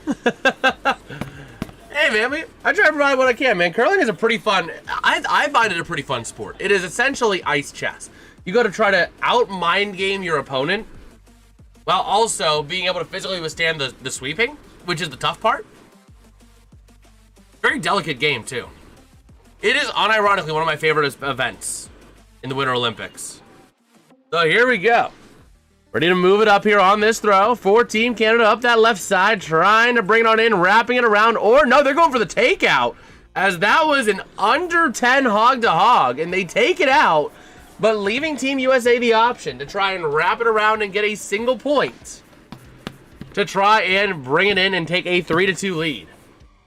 And I do gotta say, much love to audience. We got like over 40 people in here watching a curling stream. That is just crazy to think about. My biggest streams of the year, and actually the biggest stream I've ever done now in the history of doing YouTube, is a curling stream. Just kind of blows my mind, because I would have never thought that would have been my biggest stream. So much love to audience. Much love to audience and glory to God, man. It's all thanks to him that any of this is possible. So here we go. Team USA on that left side, bringing it in left to right. Trying to go for a nice little settle. Nightbot is on a certain timer. Like, there needs to be a certain amount of messages that are sent before Nightbot will say anything. But Team USA gonna take the point on the button. The Team USA with a 3-2 lead going into the 6th end. All right, so here we go. Ready to roll. But yeah, that's why Nightbot hasn't said stuff. I haven't set because otherwise, when there's these streams where nobody's talking, it'll just be a spam of Nightbot, and I don't want that.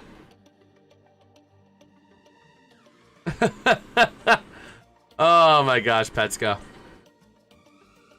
Well, let's see. Let me get a little reloady-doty on this. See how we're doing on the back end.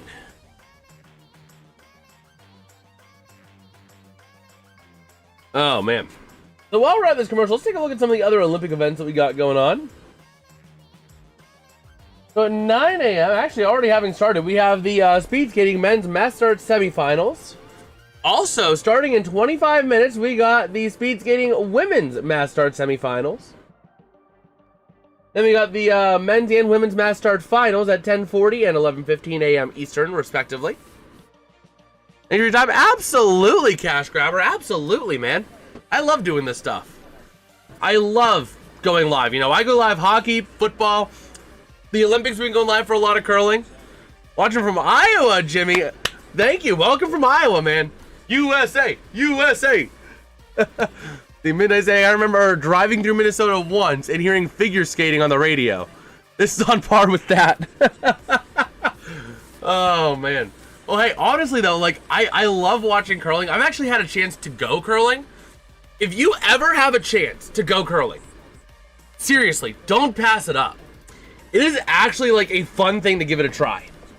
You can usually find a learn to curl from anywhere from, like, 20 to 50 bucks for, like, a couple hour session. Go with a couple of friends, you know, go with a couple buddies, grab a few drinks beforehand or something, maybe after, actually, because you gotta be balanced, and it's not a good thing if you need to be balanced when you're drunk or even a little tipsy, but, you know, go out, go curling, afterwards have a couple drinks with some friends, you know, whatever. It is an awesome thing to do. It's a fun sport to give it a try. I honestly cannot recommend it enough. Like, I got a chance to do it for free once as part of Fort Wayne, Indiana's Winterval in winter of 25, and it was awesome. So much so that I ended up going and doing one of their learn to curl sessions for like 20 bucks, which was like a full-on 2-hour session. You do a little bit of, you know, like a little bit of off-ice instruction, a lot of on-ice instruction, then you get to end with a game. Like, that is cool, being able to play a game of curling at the end. Watching from the bottom of the ocean. Oh my gosh. But yeah, take a look at our poll over there in the chat. We are splitting 53% to 47% for Team Canada on 36 votes. Looks like we got a lot of Team Canada fans in there, but we're pretty split evenly. A lot of both sides. Which does make sense, because these are the only two teams playing right now, so...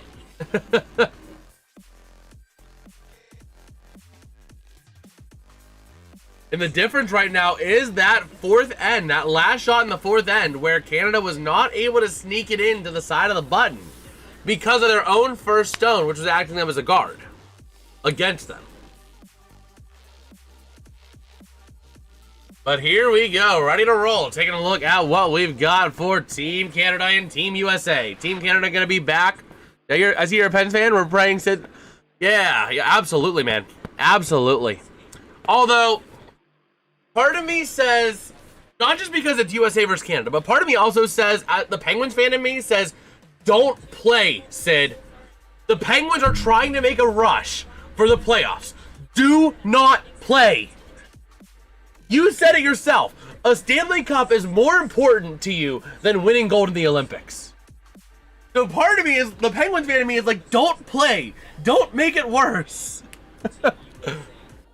Oh, man. Because the Penguins right now, their next month, the month of March, is essentially the month of playoffs for them. They are playing so many teams that are they are like in playoff positions right now. It's not even funny. I think it's like 3 games against Carolina. Let me pull it up real quick.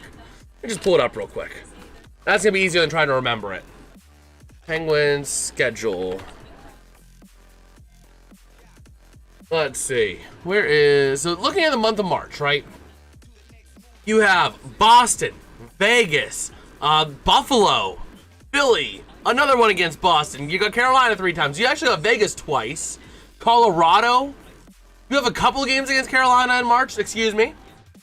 Couple games against Colorado. I mean, you got a lot of games against really good teams. The Isles, the Stars, the Red Wings. So the Penguins fan of me is saying, don't play. Don't play, Sid. We need you. Oh, man. But here we go. Ready to roll for Team USA. Starting off this 6th end with the 3-2 lead. Coming out that left side here is Taylor Anderson-Heidi. 10 draws, 65% with no takeouts. He is the lead for Team USA. But here we go. Trying to curl it in from left to right. Are they going for the guard or are they going for the house? Looks like they're going for the close guard. Trying to get on that center line, which it is. It's touching the center line. That was the goal. That was the goal, was just have it touch the center line, make it an untouchable stone. Here comes Sarah Wilkes, 9 draws, 97% on them, and 1 takeout at 100%. So here we go. Bringing it on up, right down the center line with a little right side curve. A little right side curl. Getting it past the hog line, and going to be a guard on that right side. Going to try and push it up just a little bit. And they will do exactly that. Putting themselves just outside of the house again as a guard. Team USA. Presumably going to look to try and get this one in the house now that they have a guard. Go ahead and time the hog line, or the hog to hog time. We'll see what they got here. Coming down on the left side of the sheet.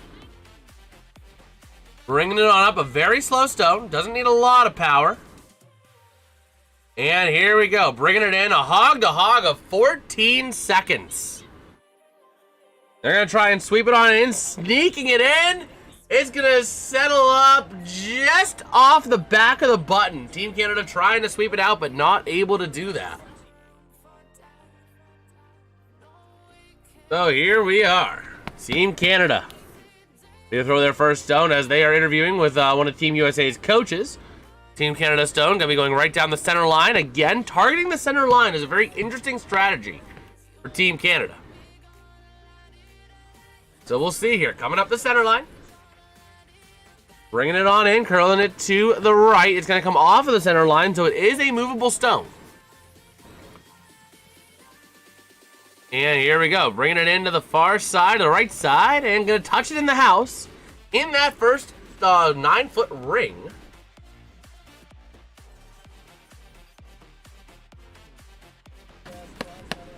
So here we go. Team USA. Third stone to the end. Going to be coming in on that right side. Sorry. Going to try and thread the needle between the two guards and put this one in the house, it looks like. USA was 17:45 at thinking time. Canada with 21:55. So still a lot of time for thought. Team USA maybe a little bit behind the ball in thinking time. A little bit short. That is something to keep an eye on. You want to donate a penny? Oh, man. Unfortunately, I don't know if there's like a minimum on YouTube. I don't know. What in the world? Okay, so Team USA missed their takeout target and just threw themselves out of the house. Oh, that was unfortunate. They tried to bounce off that Canadian stone. They literally came within an inch of that stone, but coming in within an inch does not mean that you hit the stone.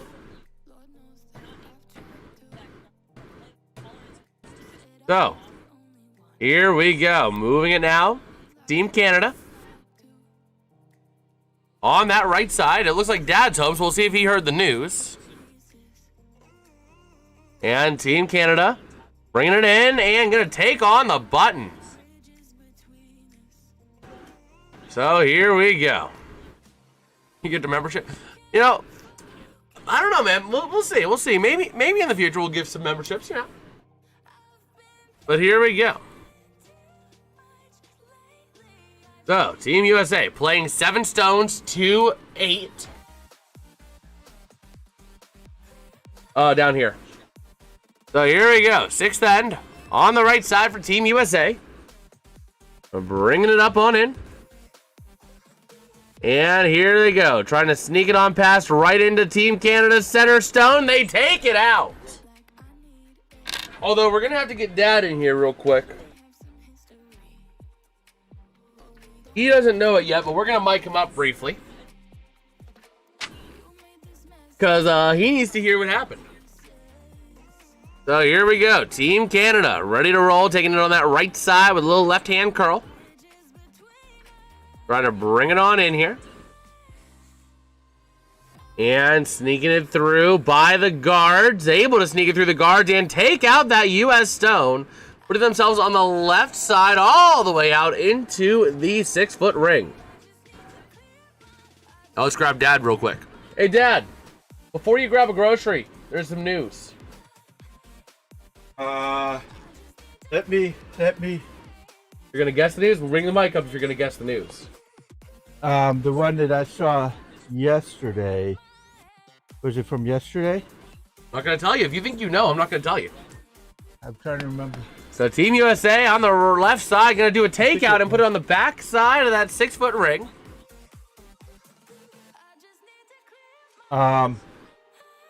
It was football related, NFL football related. Nope.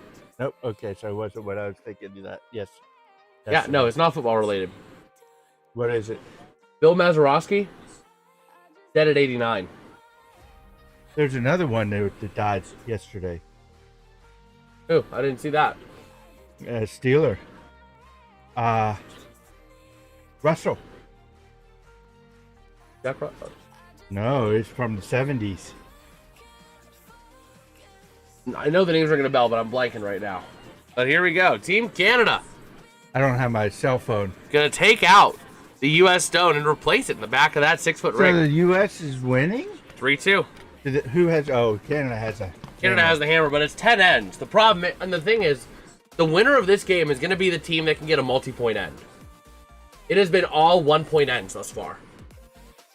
The winner of this game is going to be whoever, and they've been alternating the 1 point as well.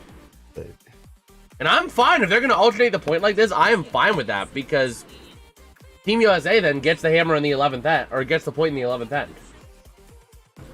I mean, obviously, I'd like to see them win it in a standard 10 ends, but USA going to that right side, bringing it on into the house, trying to get off of that back stone. They will, and settle up nicely on the back side, touching that 3-foot ring. So a nice job there for Team USA. Now they're going to take that out. Well, yeah. I mean, it's literally just a game of takeouts at this point. So, but yeah, that was the news I saw. It just came across my phone, and my phone buzzed with ESPN. I'm Andy like, Russell. Okay. That was yesterday. Yeah. But yeah, I saw that, and I'm like, whoa. That's not what I expected. I mean, granted, he was up there in age, but like, you know, you don't just randomly expect an old person to die. Well, he was 89, so he was up there. He lived a long, fulfilling life, but you know. Here we go. 6th end. Canada with their 6th stone of the 6th end. Thankfully, there's not 6 points on the board, because otherwise that would have been the this would have been the Devil's game. But here we go. Team Canada on that right side, curling it to the left, trying to bring it into the house, and got to give it a lot of sweeping to make it go straight. They're gonna take out that Team USA stone, and Team USA gonna sweep the Canadian stone towards the back of the house, making it effectively a non-factor. The only way that is going to be a factor is if Team USA does not get one, even in the 9-foot ring. At that point.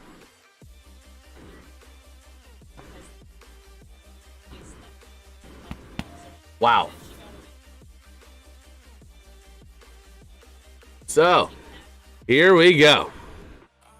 But they did keep it in, which is big. That is big. The Team USA. Just going to go in and get it one real close, I think. I don't know about that. You don't want to be too close. I can see them trying to take out that left side Canadian stone. You're gonna go for that. No. I thought they would have tried. I guess it is well guarded, I guess. I was thinking you'd want to take out that Canadian stone so you have a chance at a double. But here we go. Team USA attacking the left side. I'm gonna let it curl here.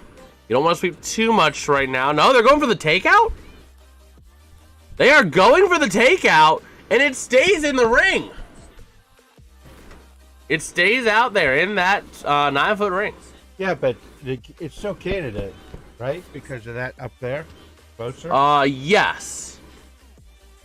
Yeah, so Canada is still the closest one to the button. I think that was more so about gamesmanship and trying to have a chance at getting a double, like a multi-point end. Why? Because now you just have one Canadian stone in the house, which gives you still a chance at a multi-point end or even a double take. We'll see. We'll see where Team Canada looks to throw with their second to last stone of the end. Go ahead and get a hog-to-hog time as well. You know what they're going to do? They're going to put it right on in there. You don't want to put it right on the button necessarily right now. Why not? Team USA could take it right back out. So you want to play something that's going to be safe. Although that actually is a good idea to place on the button, because then Team Canada takes out the US stone and gets to the multi-point end. Yeah, that is right. So since they have the hammer, you definitely want to put it there.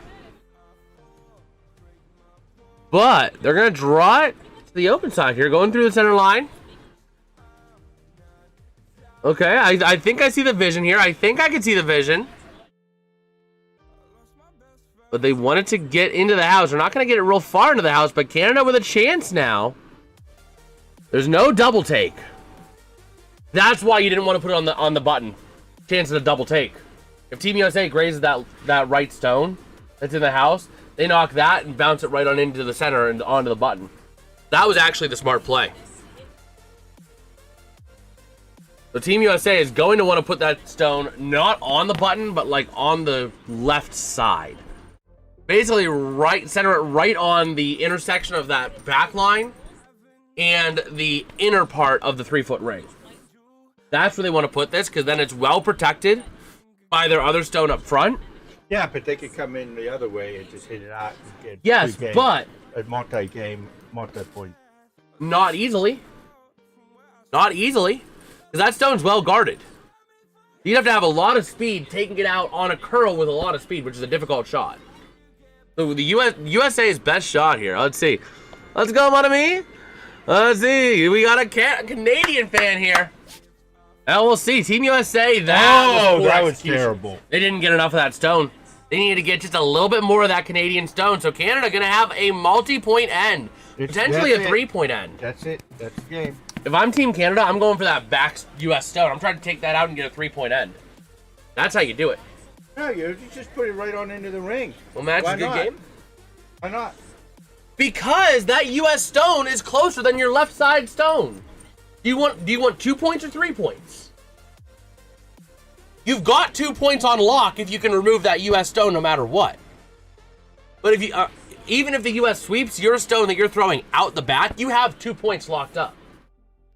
If you don't take out that stone, the max you can get is 2 points. If you do take out that stone, you can get a 3-point end. Canada would be stupid to not take out that stone. It's the hammer. What's the USA gonna do? They can't do anything. They have no more stones. That's the game. That's it. They're gonna try and take that out, and then the Team USA skip has to be ready.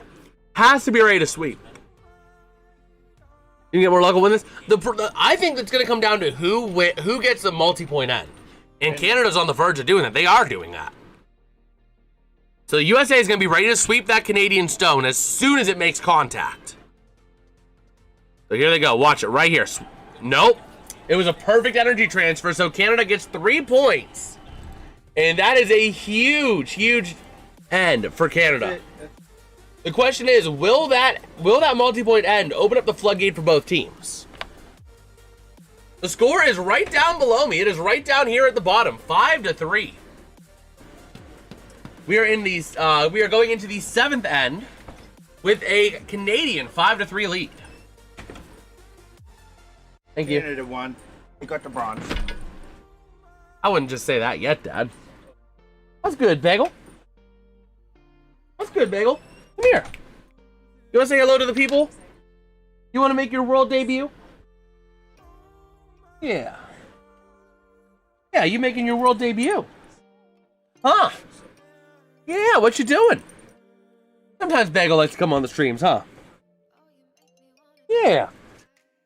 What you doing? You watching curling, huh? But yeah, so here we go. We got 4 ends to go. It's a great thing for you that Crosby is out. Is he actually ruled out? Or is he still questionable? Because the Penguins fan in me does not want him to play. Because you don't want to make that injury worse, especially with the March schedule the Penguins have. You got Vegas twice, Colorado twice, Carolina 3 times, the Isles, many playoff contenders. Boston twice, Detroit. You need Crosby for that. But here we go, going to that right side, trying to curl it in, getting a nice little guard up, it looks like. Or are they going to bring it in? They're bringing it into the house. They're going to try and get it to the button here.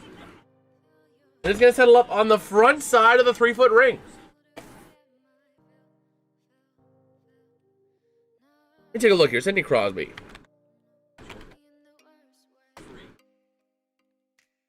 Yeah, they're saying he could suit up still. He's going day to day, or day by day. So he's day to day, essentially. But here we go. Team USA going to curl this one up on the center line. You want to keep it on the center line, keep it close, but they go past the center line. Uh-oh. Scary-o.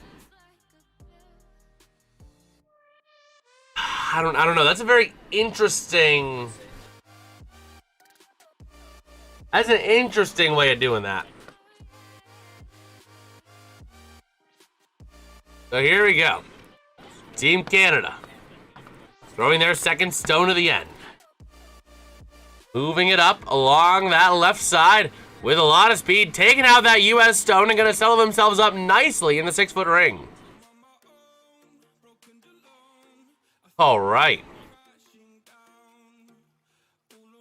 So we'll see here.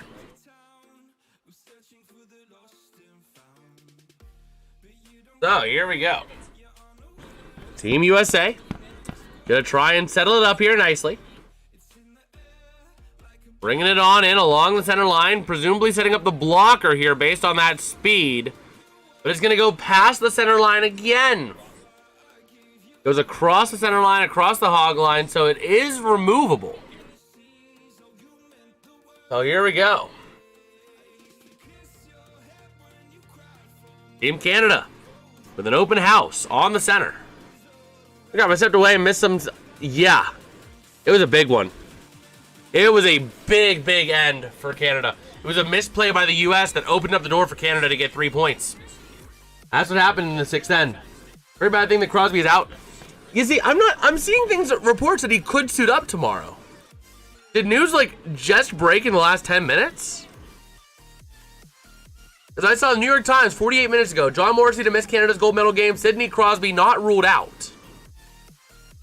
The Penguins fan in me doesn't want him to play to begin with because, well, you know, the Penguins have a brutal schedule after the Olympic break. March is a brutalizer month, but I'm not seeing anything that he's officially ruled out. Here we go. Team USA with their third stone of the end coming on down here. We'll see what they've got in store on this one, what they are planning. Going right at the center line again.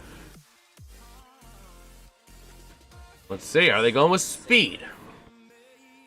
Gonna go a little bit on the right side of that line. Put on the right side of the center line and gonna curl it back. That's a bit more speed. It's gonna get into the house. Are they going for a take? They go for the take of the Canadian red stone, and they do take it out the back. And Team USA is going to have their stone get taken out as well, too.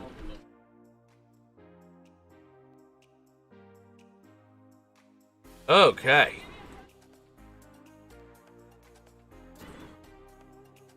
So, Canada trying to work out how they are going to make it happen here. So here we go. Team Canada. Moving it on. Okay. So moving it in, right to left, slowly adjusting it. And here they go. Up on into the center area, and they're going to take a nice guard. Oh my gosh! Oh my gosh! An Austrian bobsledding accident. Oh my gosh. That is bad. Oh my word. Team USA sliding this stone down. And letting it go down on that left side. I lost. Wait. No, but an Austrian. Look at the Austrian bobsleigh team. The driver. The driver looks to be seriously injured. He didn't get out of the bob for a while on that. Yeah, USA lost this one. I don't know about that. But here we go. Team USA's best finish again was 4th place in 2002, and that was actually Salt Lake City, not Beijing. I got the two flipped. Be 4th place. But here we go. Because they can't get past it. Trying to see what Team Canada has in store here. Moving it down along the left side of that center line. And gonna bring it on into the house. Trying to bring it on in there, trying to take out the U.S. stone, and they do just that. Team Canada with all the momentum in the world right now.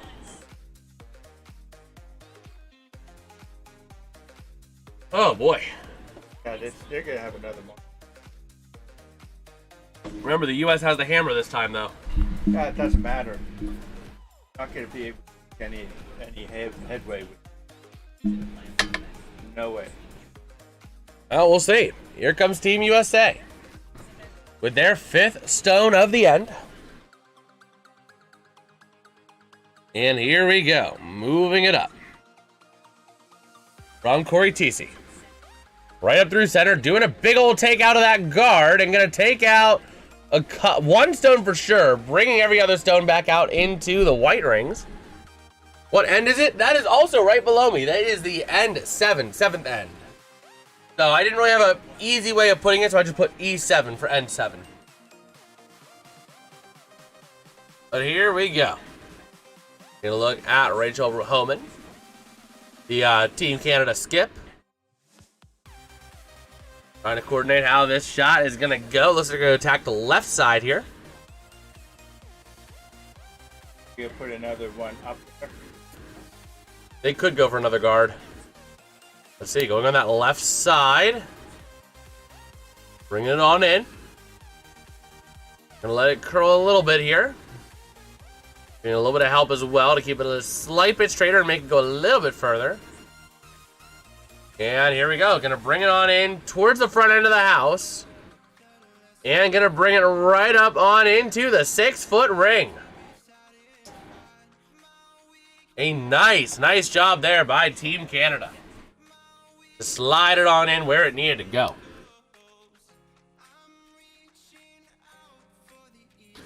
So here we go. Team USA trying to coordinate this one here.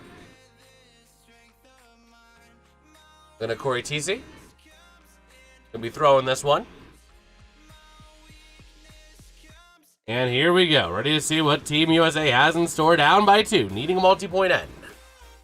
Or a couple of single-point ends would also make the job done as well. If you get a couple single-point ends right after each other. Yeah, but the problem is it's tough to get. Sometimes. So here we go. On that left side. Bringing it in on a little left to right hook. Trying to bring it on in there. Going to settle it up. Into the house. Going for the takeout of the Canadian stone. And they got to sweep it out. They don't sweep it out. I don't know why you wouldn't sweep it all the way out of the house, but they didn't. But Team USA does take the potential point. Yeah, no, it is. It is closer. It is closer. So here we go. Ready to roll. Moving this for Team Canada, trying to coordinate how they're going to throw this stone.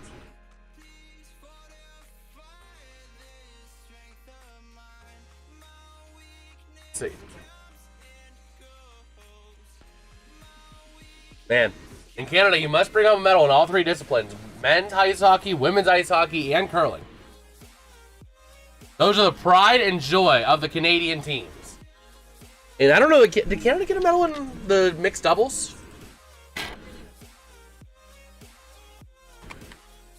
Let me see. Olympic curling. Let me see. Let me go into... Nope, that's not what I want. So here we go. Team Canada throwing this one just left of center. A little right side. Action towards it. And really giving it a lot of help here. A lot of help down that. It's going to be Miss Q. Bringing it on in. Going to crack on into the U.S. stone. And gonna bring it out the back. Canada holding 4 points right now. Oh my gosh. Oh my gosh. That's it. That's the game. Wow. Wow. Let me go over here. Let me take a look. Can I access curling? Oh wait, I can just go here.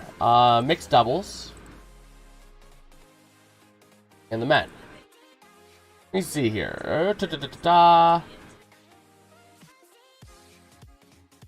Let me pull it up here.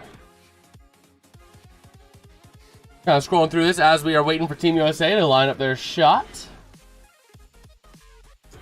Yeah, no, Team Canada did not get one in mixed doubles.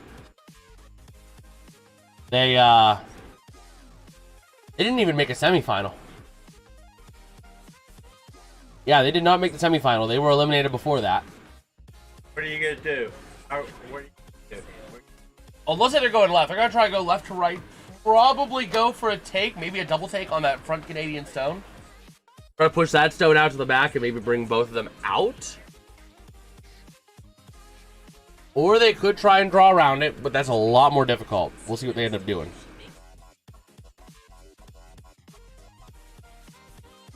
So, here we go. Team USA gonna let it just do a lot of curling. You're not gonna do a lot of sweeping here. If you're trying to draw around it, you're not doing a lot of sweeping. That's exactly what they're doing, but it's not gonna have enough. It's gonna... Oh no, it will sneak around. A beautiful placement. Team USA almost on or into the button, actually. That was a beautiful throw. Canada's gonna... But in order for them to knock that one out, that stone is well protected. They're going to have to play something and risk taking out their stone. It's a tough one to remove. Also, the women's curling team doesn't need to worry about anything for Canada. They're going to bring home a medal in curling anyway. They're going to bring it home later today. Canada's going up against Great Britain in the men's gold medal game. So, Canada's already going to bring home a medal in curling. It might not be gold, it might be silver, but it's going to be better than bringing home just a bronze. So they don't want to bring home the bronze because they're going to bring home a silver or a gold. Here we go, Team Canada going on that left side again with a little right side curl, trying to do the same shot the US did to take it out. They'll let it go, letting it do its thing. Now going to add a little bit of sweep help to it, trying to make sure it has the distance, straighten it out just a little bit. And here they go. That one is going to be close. Is it going to bounce off? It's going to sneak through, but Team USA going to get 1 point at least, as long as they don't do anything stupid.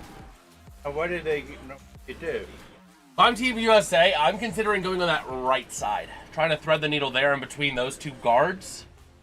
That's a tough position.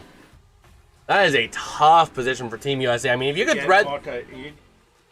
If you could... Problem is you don't want to knock your thing. Exactly. That's why I'm saying you attack the right side. So, I mean, if you can thread the needle there and kind of bring it in on a straighter shot, just like that line they showed, but it is a tough shot to pull off. And I don't know that I trust this team to do that. Last time they had to do a thread the needle shot like that, they ended up missing the stone when they had to just lightly tap off one. But we'll see. It is released on that right side. Bringing it on in, trying to let it do its thing and letting it curl. Now going to straighten it just a little bit with a little bit of extra sweeping. And got to curl. It's got to curl. It does curl past. And now it's got to get there. Is it going to get there? Settle in short. It does. Team USA right on the button with a multi-point end of their own in response to Team Canada, tying this thing up at 5 apiece. Corey Dropkin right there, celebrating big time with the USA flag. The partner for Corey Tisi in the mixed doubles curling. Go ahead and update this to end number 8. Still got 3 ends, so we're still a ways away. This is not a winner-take-all end yet. But yeah, Dad, this is what happened this morning. Taking a look back at where that shot was. For Austria. Yeah, watch this here. The Austrian team. Going down the bobsled. All looks good, right? Looks great. No problems. But then, right here. And the driver was seriously hurt. I don't know what the extent was, but he didn't move. He didn't get himself out of the sled for a little bit afterwards, from what I'm understanding from this post. And there's no stopping them bobsleds once they get going. So they had to just ride it out and hope for the best. Yeah, that was crazy. Let me see if anybody made... Currently being taken out on a stretcher. That was 3 hours ago. Let's see, we got Matt Yeager saying, woo, woo, yes, sir. Team USA starting out this 8th end. Is it going to get past the hog line? It will. Is it going to get to the center line? Get to the center line. Get there. It does. That was very important. You know why? That's a blocker. But do you know why touching the center line is important? Why? Until 5 stones have been played, they cannot move that out. So if Canada, Team USA can bonk it out, but if Canada bonks that stone, Canada's stone gets taken out of play no matter where it is, even if it's on the button, and Team USA replaces that blocker where it was. So it's important that it touches that line, because if it gets taken out of the line, they get to replace it, and that Canadian stone's out. So no matter what at that point, you know what I mean? Then you're playing 8 versus 7 stones instead of 8 versus 8 stones. But here we go. Lose. Man, so getting ready to go here. Team USA on that left side after Canada places one right near the button. Trying to bring it on in. On that left side, a little left to right curl. I gotta say real quick, as the stone's going down, much love to all you. We got over 50 people in here watching a curling stream. It just blows my mind. I am just forever grateful for all you. Glory to God, man. God is good. Glory to God. USA going to bring that stone in and touch the back of the button, having the pending point, and it's going to be a relatively well-protected point. Ah, biscuits. You can have some biscuits. Oh, man. So here we go. Looking at Canada's shooting percentage here. Percentage here. Ready to go here. Canada from right to left, bringing it up on in. Here they go, giving it some help. Trying to curl it right on into the house. Isn't you have a live stream of Olympics I want to see? So unfortunately, I cannot show the Olympics. I'm streaming it on Peacock right now. But unfortunately, I can't show it just due to copyright reasons. Otherwise, I would show it and commentate over it. But that runs the risk of running into NBC's copyright, and I don't want to deal with fighting a big conglomerate corporate media. So I do the best I can to provide descriptions. Unfortunately, I just can't. I can't show it just because of copyright, but we do the best we can. So here we go, ready to go for Team USA. Gonna throw their third stone of the end. They have the blocker up. Canada on the button. So Canada's holding the pending point right now. So moving it on the right side, gonna go a little right to left kind of hook here, kind of curl. Stone's good. Bringing it on up, giving it some help with the sweep. Gonna try and freeze it up, it looks like. Freeze up against that Canadian stone that's in the button right now, which is a very smart strategy. It's gotta get there, though. It's gotta get there. It's gotta get there. It's not gonna get there. It's gonna settle up. It's gonna freeze right on the front Canadian stone, which is on the teetering the 3 and 6 foot rings. I think NBC Universal is a huge mega corporation. Exactly. And it's even with anything, like, even like whenever I cover hockey, people will ask, "Oh, can we see the game?" And it's like, I would love to, but I can't. If there's a clip, I can showcase a clip, but I don't have a pipeline of getting those clips. You know what I mean? But in terms of like showing the whole thing, I can't with that. With anything I do. That's the tough thing about being in this space on YouTube and being independent on this, is that you don't own copyright for anything. All I have copyright on is what goes on this stream. I don't have copyright for anything else. Oh, man. But here we go. Team Canada ready to go for their third stone of the 8th end. And here we go. I see. It looks like Canada's going to go left to right. They're going to try and talk it over a little bit here. We'll see if we can catch a glimpse as to how much time each team has. It looks like they're both over about 13 minutes. Just about. Of thinking time. So they still have plenty of time to think here. Team Canada just trying to consider how they're going to do this, because the U.S. really put them in a tough spot on that one. Everything is on the center. 5 stones have been played, so they can be removed from the center line. That's not a concern now. But we'll see here. Ready to move it on in. Get a little reloady-doady on something over here, just to see how we're doing on the back end. And here we go. So they are back and ready to move, ready to throw this stone here. And here we go, going on the right side, gonna try and bring it right to left now, it looks like. And a tied 5-5 game here in the 8th end. And we'll see, they're lining up about halfway through the blue ring. Gonna bring it on that outside, on the right side, gonna give it a little right to left curl. And I'm going to give it a little bit of sweeping here, a little bit of sweeping action. Whole Olympics turning USA versus Canada. A lot of the big ones, although like the skiing stuff, that's Norway. That is Norway all the way. Like, isn't like Norway dominating the Olympics, like in terms of gold? Like all of the team stuff, like the team direct head-to-head. But real quick, Canada, nice stone, freezing it up against the US's stone up front. So there's like 5 stones all within that white ring, that white 6-foot ring.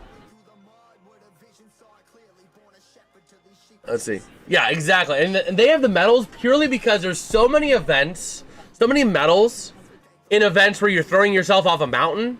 And that's what Norwegians are best at. Norwegians are amazing at throwing themselves off a mountain. So, kudos to them. So here we go. Team USA on the right side of the center line, bringing it in to the left. I mean, I'm not wrong. Somebody put it out. Somebody said it earlier this Olympics here.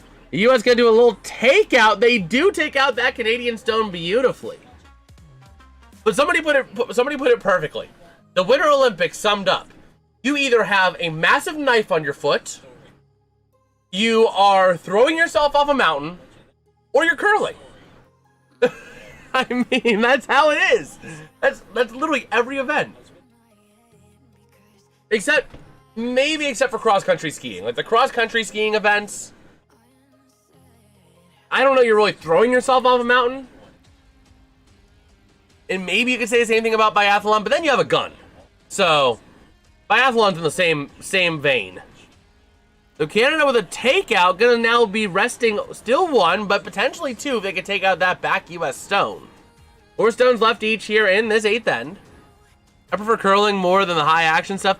You know, honestly, I love the high action stuff, don't get me wrong. Like, I like the idea behind the Nordic Combined of literally ski jumping into a race. I love the snowboarding events, like the big air events are some of my favorites. But I love curling. It is the most underrated Olympic sport. It is chess on ice with the physical aspect of the sweeping. People don't think about it when they're like, oh, curling, anybody can curl. I don't need that much practice to curl. No, you need practice. You got to be able to stay perfectly balanced on your lead foot when you're delivering the stone. And then you got to be fit enough to keep up on the sweeping. The sweeping, I've done it before. I had a chance out in Fort Wayne, Indiana to go curling. And you're like, it takes a lot out of you. You got to put a lot of pressure on it and be quick on the sweep. Your shoulders are not going to be thanking you the day after you go curling if you're being super aggressive on it. So, you know, there is a lot more to curling than what people tend to see on TV. They're like, oh, anyone can slide and sweep. That's all curling is. That's not it. Exactly, sweeping can direct the stone. So you have to sweep because it can direct the stone. More sweeping will make it go straighter and longer.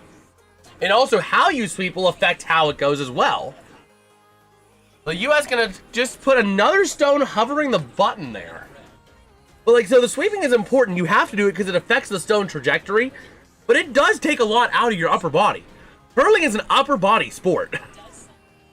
So, you know, I definitely think it is vastly underrated. And honestly, I say this to everybody. What's the odds? I don't know what the official odds are. I don't know. Are they even like on the sports books? I haven't kept up with that stuff. Let me see. Olympic curling on ESPN. Is that on there? Because that would show the odds. So here we go. On the right side, Team Canada going for a takeout. And they will get a double take. And now they're resting themselves with 2 potential points. Let's see, can I actually like view the events? It does not look like I can view odds on ESPN for it, which is unfortunate. Unfortunately, I couldn't tell you the odds. I don't really keep up on sports betting when it comes to Olympics. But again, I was saying this before and I'll say it again. If you ever have a chance to go and try curling, do it. A lot of times, but you know, I have a Hail Mary here. Let me pull up something here. But like, if you can try it, try it. You could generally find a chance to go curling for like 20 to 50 bucks. But here we go, Team USA trying to go for the takeout here, going for a single take, which does limit Canada, but still, actually, never mind, still keeping Canada at 2 points. Yeah, I mean that was a bad. I get the idea behind it though. They were trying to get a double take or a multi take on that. They were thinking that right stone was going to bounce off a little bit more. But who's winning? The score is right below me. We have Canada at 5 over here. Team USA at 5 over there. And we got, it is in the 8th end. Team Canada about ready to send this here. Canada's about ready to. Let me see. All sports. I don't know if they actually have, like, betting on the Olympics. Oh, wait. They have hockey. Olympic hockey they have betting on, but I can't find it for curling. But yeah, we got Annette saying Canada will win the bronze. We'll see. Canada right now is in the advantageous situation. We'll see if they can maintain it here as Canada ready to throw their 6th stone to the end here. Gonna go on that right side, gonna bring it in right to left. And real quick, I just gotta shout out. We got 77 people here watching a curling stream. Can we just like, that is crazy. It just blows my mind, honestly. My heart goes out to every single one of yous, man. Absolutely. It is just crazy to think about that. FanDuel is Canada. Okay, so FanDuel has Canada minus 530, USA plus 350. Okay. I couldn't find it at a quick glance, but that was kind of my Hail Mary. But here we go. Ready to roll. Canada on the right side. Bringing it in from right to left, trying to take out that US stone. They will. Canada going to be resting 3. It could be a multi. Potentially, we'll see. Game. US is.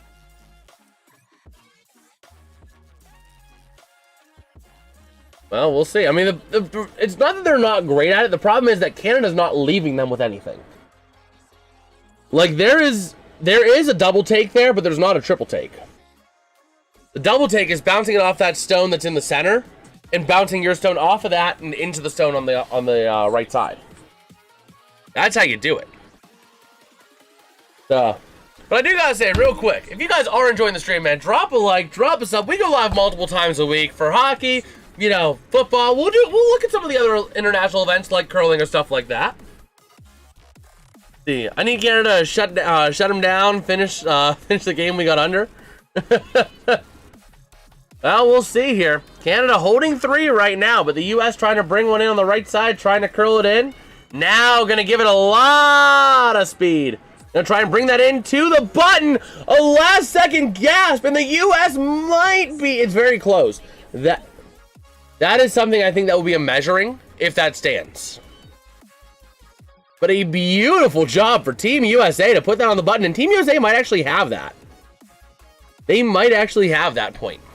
Not gonna matter because Canada's gonna knock that out. Well, we'll see. Here, Doesn't matter. No, I'm not gonna. You come here and sit down, and then, oh man. So they can go for the take there. Problem is on that left side, there's no double take. They're lined up like right on top of each other and behind a blocker. The USA down to 8:06 of thinking time. Canada down to about 9:40 of thinking time. Just under 9:40. And here we go. Sliding on that right side. Going to go right to left. Trying to bring it on in here. The big spin. Trying to really slide it on in here nicely. And they are going to sneak it past into the button and take out the U.S. stone.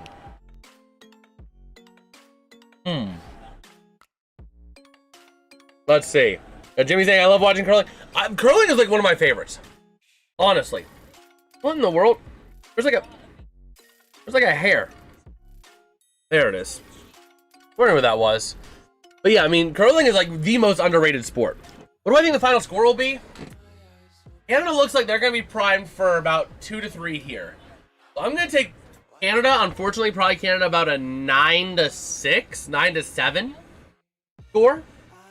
It's not going to be a blowout. Canada's not going to run away with this, but I think we're going to see about a 9-7 if I had to hazard a guess right now. So, we'll see here. They have a double. The U.S. does have a double. Can they get a triple is the question. We will have to see. They're going to try and take out as many Canadian stones as possible. Going all for the takeout. They've placed the order. The kitchen has the ticket. And they have received a single takeout. Not able to get a double. Just getting a single. So Canada has 2 points right now for sure, unless they do something stupid. And they just need one more. They just need 1 point in the house to make it a 3-pointer. Like I said, unless they do something stupid, they have 2 locked up. Yeah, but they're just going to place it in, and then it's going to be 3 points. And then the U.S. is going to be down 3 points, which is going to be insurmountable for them. I mean, there are still 2 ends. And if you can get a 2-point end and then a 1-point end. No, not the U.S. That is so pessimistic all the time. Come on, Rachel, you and Team Canada cannot win. Man. Like, cannot this win big? Well, we'll see. Team Canada. Going on that left side. They can't do, let's say can't, or not capable, I'll tell you.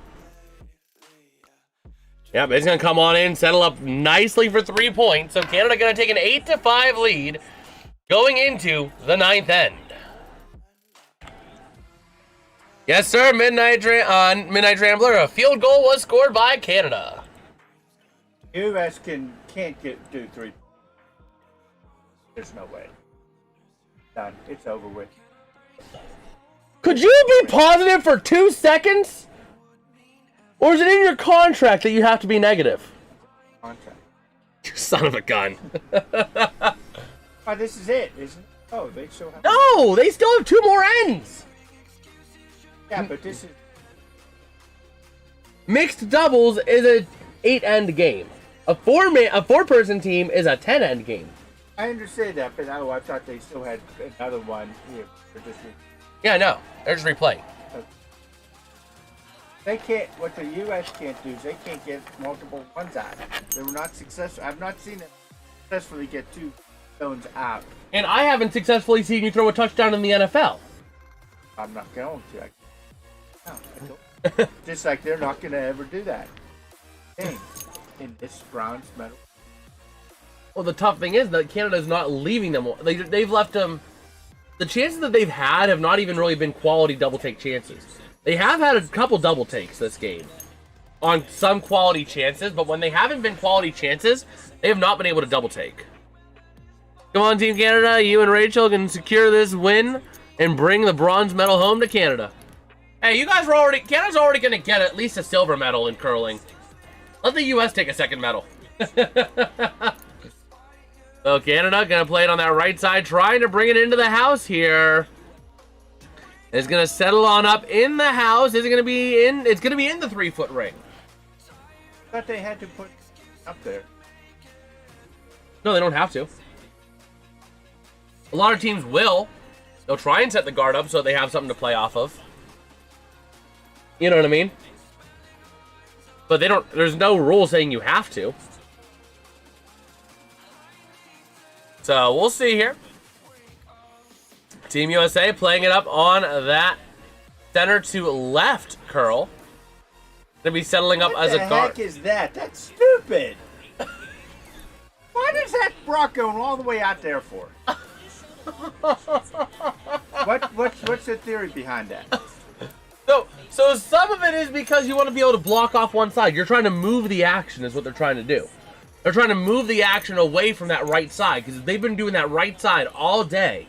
And that right side has been where the U.S. has seemed to have not had the advantage. Canada's had the advantage over the U.S. on the right side. So the blocker centered on that right side is going to force the action to move left. Thrower's left. Thrower's right, blocker moves the action to thrower's left. That's the theory behind it. Just like if you and I are bowling, and I want to get an advantage, I'm going to break your right arm because I'm going to break both of our right arms because I think I can beat you left-handed as opposed to right-handed. You know what I mean? That's the theory behind it. Oh. Yeah, they're trying to set up another block, which is fine. Set up the blocks on both sides. Move it into a tight corridor. I actually like that idea by Team USA. Essentially cut the sheet into thirds. They have cut the sheet into thirds now, effectively.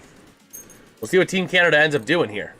See, gold medal in hockey will go to USA. Actually, I don't care who wins. Silver's fine, too. In the middle, right there, as a blocker. Problem is, you have to put the curl on it, so you got to figure out how you're going to put the curl on it, and also, you know what I mean? The U.S. is channeling where the action's going to play. So Canada now, with that, not really a blocker, but going to settle it up towards the front side of the house. Gonna sneak back now towards the button. U.S. gonna try to bring it out back. They bring it a little bit out, but still in the 3-foot ring. So here we go. USA with the hammer. Ready to throw their third stone of the end. Needing a big play here. So here we go. Playing it up the center. I think this is going to be where they're going to start putting in some points. We're trying to put in some points. Unless they're going to... No, they're not putting... No, okay. I was about to say, they're not putting another blocker in the center to further splice the sheet. They're going for a double, maybe, on the right... On the... No, that was stupid. That wasn't anything. They helped Canada. I know the philosophy behind that. I can see the philosophy behind it. Whether it was intentional or not, they have now left themselves, if Canada doesn't guard it, which if they guard it, all the better. That gap between those two stones is less than the size of a stone. So if you can put a stone right in there, boom, part the seas. And potentially you could take out even a third stone in that takeout. You know what I mean? That's the thought process behind it.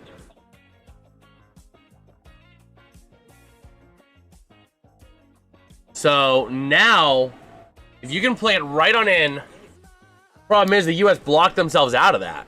How many stones are thrown in an end? There are 8 stones thrown in each end. In the mixed doubles, they throw 7, I think it is. Because their thought process is wrong.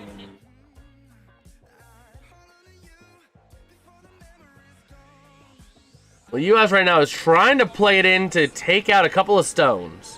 There's a triple take here potentially if they play it right. That's fine.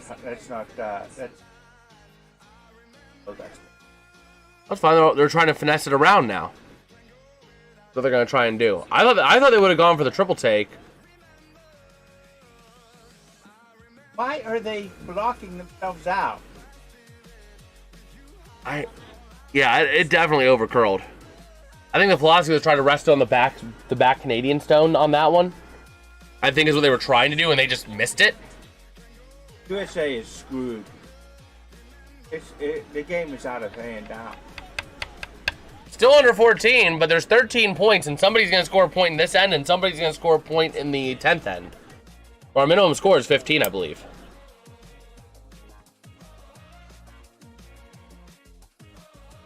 Unfortunately, but we'll see. So here we go. Ready to rumble. Canada trying to coordinate here. Canada was 7:50. They are using a timeout. 7:50 of thinking time. Team USA has 6:27. Team Canada trying to coordinate with their coach. How are they going to maneuver this here? The coach coming down to help.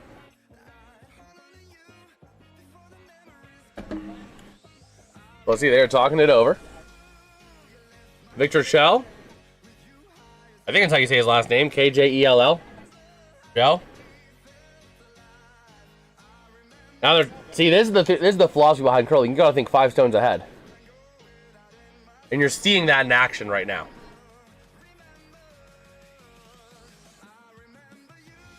We're really trying to think about how they're going to navigate this and how they're going to maneuver.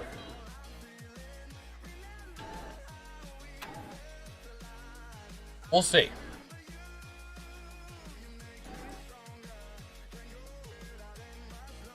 Oh, man. We're still trying to coordinate how they are going to maneuver this. Let's see, do we have any other meddling information while they're in that timeout? Does not look like we have any just yet. The men's beach skating mass start final going to begin in 14 minutes or so. Apart from that, nothing else. The Canadian women win big. You have this, Rachel. Well, Annette McCann right now. It looks like Canada is in a really advantageous spot. The U.S. can't seem to commit to a one strategy. It seems like they are playing as almost as if they all have ADHD. They're moving from strategy to strategy real quick. Like, I thought they were going to set up the triple take and then go for the triple take. They set up the triple take and then they set up another blocker by inadvertently over curling. We got ready or not hockeys and go Canada go. Well, hey, we'll see, man. We'll see. We'll be live as well later today for the men's, not the gold medal, the bronze medal match for hockey. We'll be live for that one later on, around 2:40 p.m. Eastern. Well, let's see here. Under 7 minutes of thinking time for both teams now. Team Canada ready to launch the stone. They're 5th of the end, and here they go. Going up through center, a little bit left of center maybe, going to that right side. And here we go, a lot of speed, going for a big push, a takeout of the U.S. center blocker. Now the question is the skip pointing to where they want to aim or where they want to end up? Because sometimes they'll point to where they want to end up. We'll see. We'll see here what Team USA decides to do. Their 5th stone. Canada men's versus USA men's, the biggest rivalry in hockey. Absolutely. Although you're not going to like slow stone. It's not a triple takeout. I can tell you that right now. Not fast enough. No. Yeah, it's a very slow hog to hog time. That's probably about a 14 hog to hog. Or, you know, that's actually not terrible.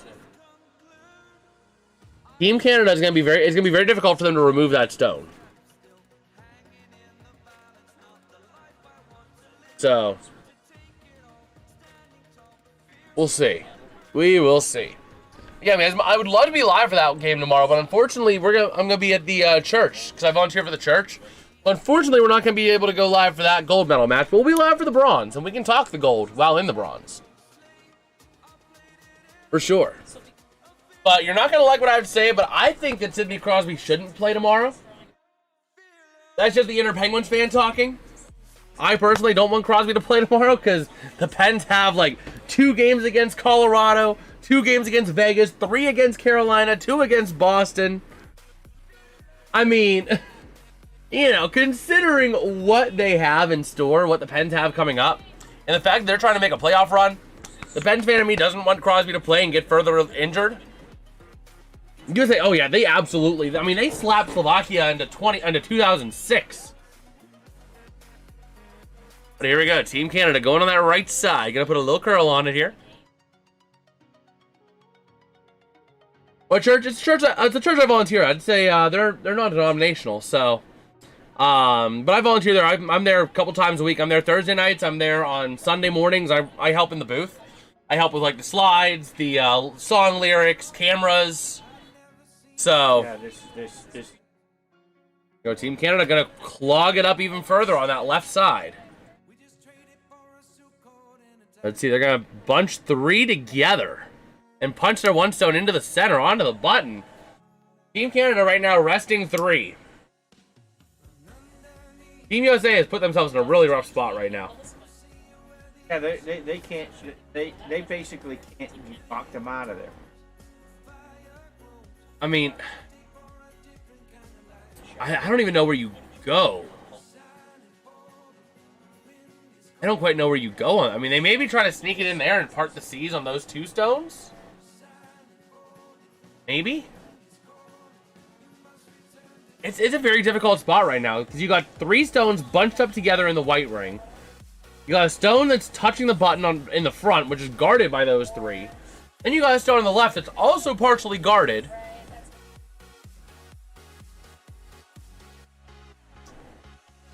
Let's see, they're trying to coordinate how they're going to use this shot.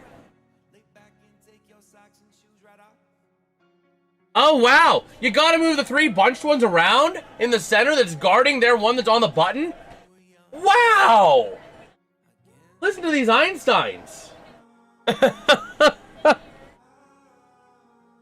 Like, oh my gosh, we need to remove all the stones that are guarding the stone that we can't get to? We need to do that. No, we're not going to do that. Like, what are you... Oh my gosh. Hopefully they're throwing it really hard, please. None of this.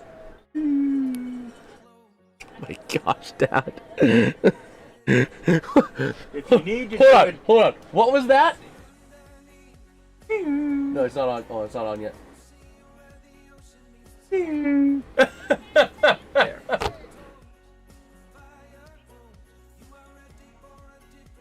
So here we go.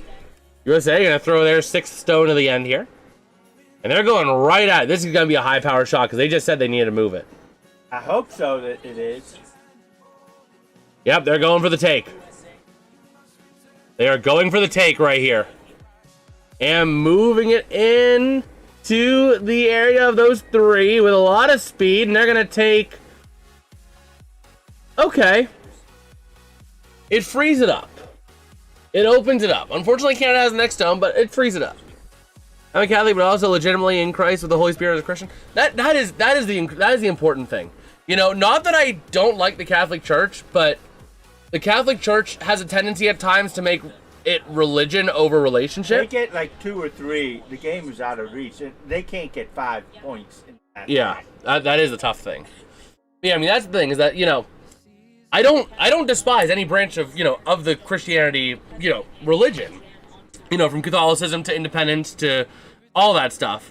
But I think, you know, one of the gripes that I have with the Catholic Church is a lot of times it becomes about the religion and doing the action as opposed to a relationship with Christ. And that's something that is not beneficial. Like if you ask a Catholic, you know, why do you say the Lord's Prayer? They can't tell you why. Well, Father tells me to say it. You know what I mean? It's a lot of it is about checking the box, it feels like at times. It can be. That's just kind of the one thing where it's like, you know, that's kind of where I stand with the Catholic Church. Again, I think any branch of Christianity and coming to Christ is incredible. But getting too involved with the Catholic Church can lead to it being about religion, not relationship. And that's potentially a detrimental area for you to be. That's true. It's a big organization with a lot of problematic history. And exactly. I mean, like the one time, so my roommate back in college invited me to go to a church with him that he found. It was a Catholic church. And I'm sitting in that church, and everybody's just... They're putting a blocker up there. That's fine. Let the blocker be on that side. The U.S. can come around the right side. Yeah, like a lot of times, like you go to a Catholic church, everybody knows how to say it. They all just... It spills out in a monotone voice. It's like... is what you're saying truly getting to your heart, or is it just cycling from the brain to the mouth? You know what I mean?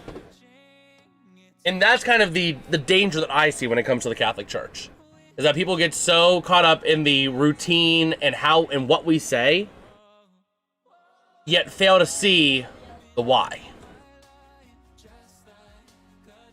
You know?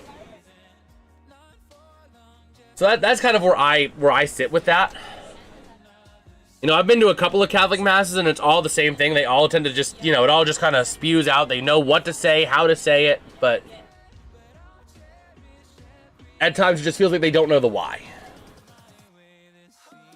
Exactly. It feels rehearsed. That's exactly the best way to put it. You know? And religion is not something to be rehearsed. Religion is something to be practiced in the moment. You know what I mean? Like, there's times where I'm driving, right? I'm driving down to work. And I'll just feel like I gotta pray for something. I gotta pray for this. You know what I mean? That's not rehearsed.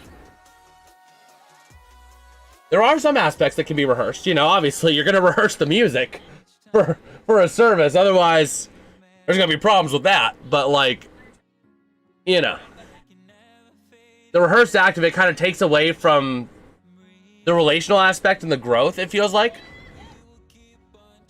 But here we go. The U.S. playing a stone right up through the middle, and they do a couple of clears. Problem is, they put themselves in a tight spot to remove that Canadian stone on the button. Yeah, it's based on historical precedent. I mean, again, I'm not saying the Catholic Church is wrong in what they're doing, but in the way they're going about it, they tend to force the religion over the relation, it seems, which can lead to people just saying the words and doing the motions. So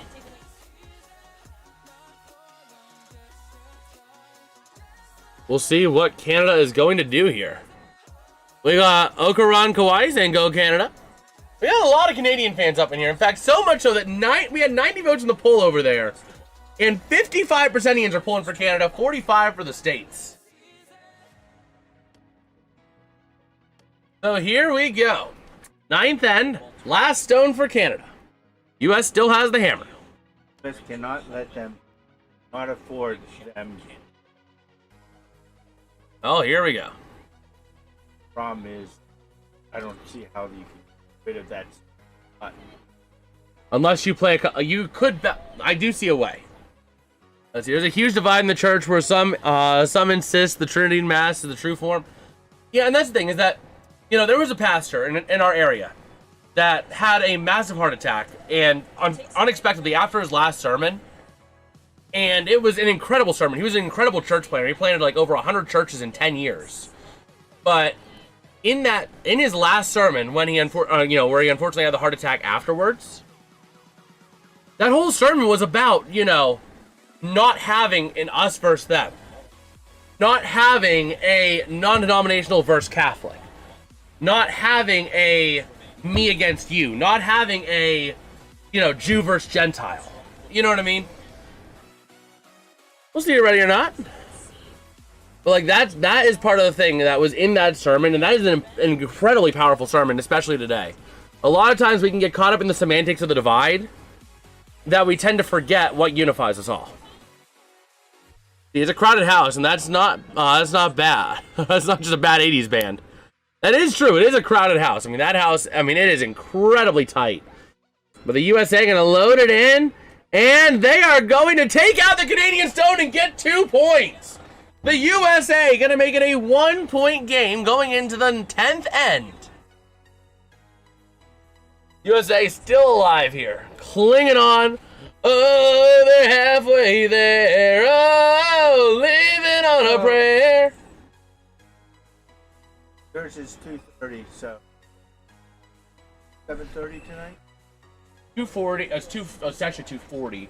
So I'd say probably I'm blocking out till about 5:45 ish.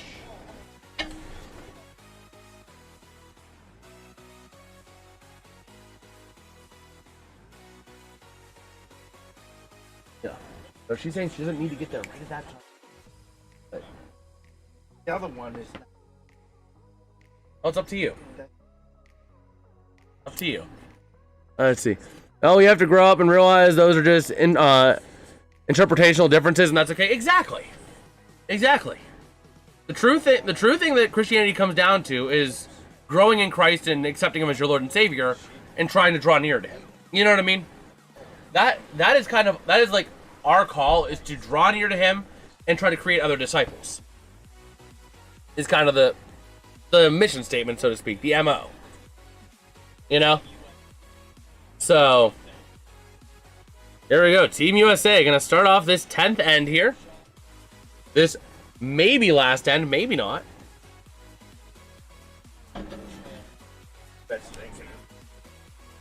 Well, we'll see.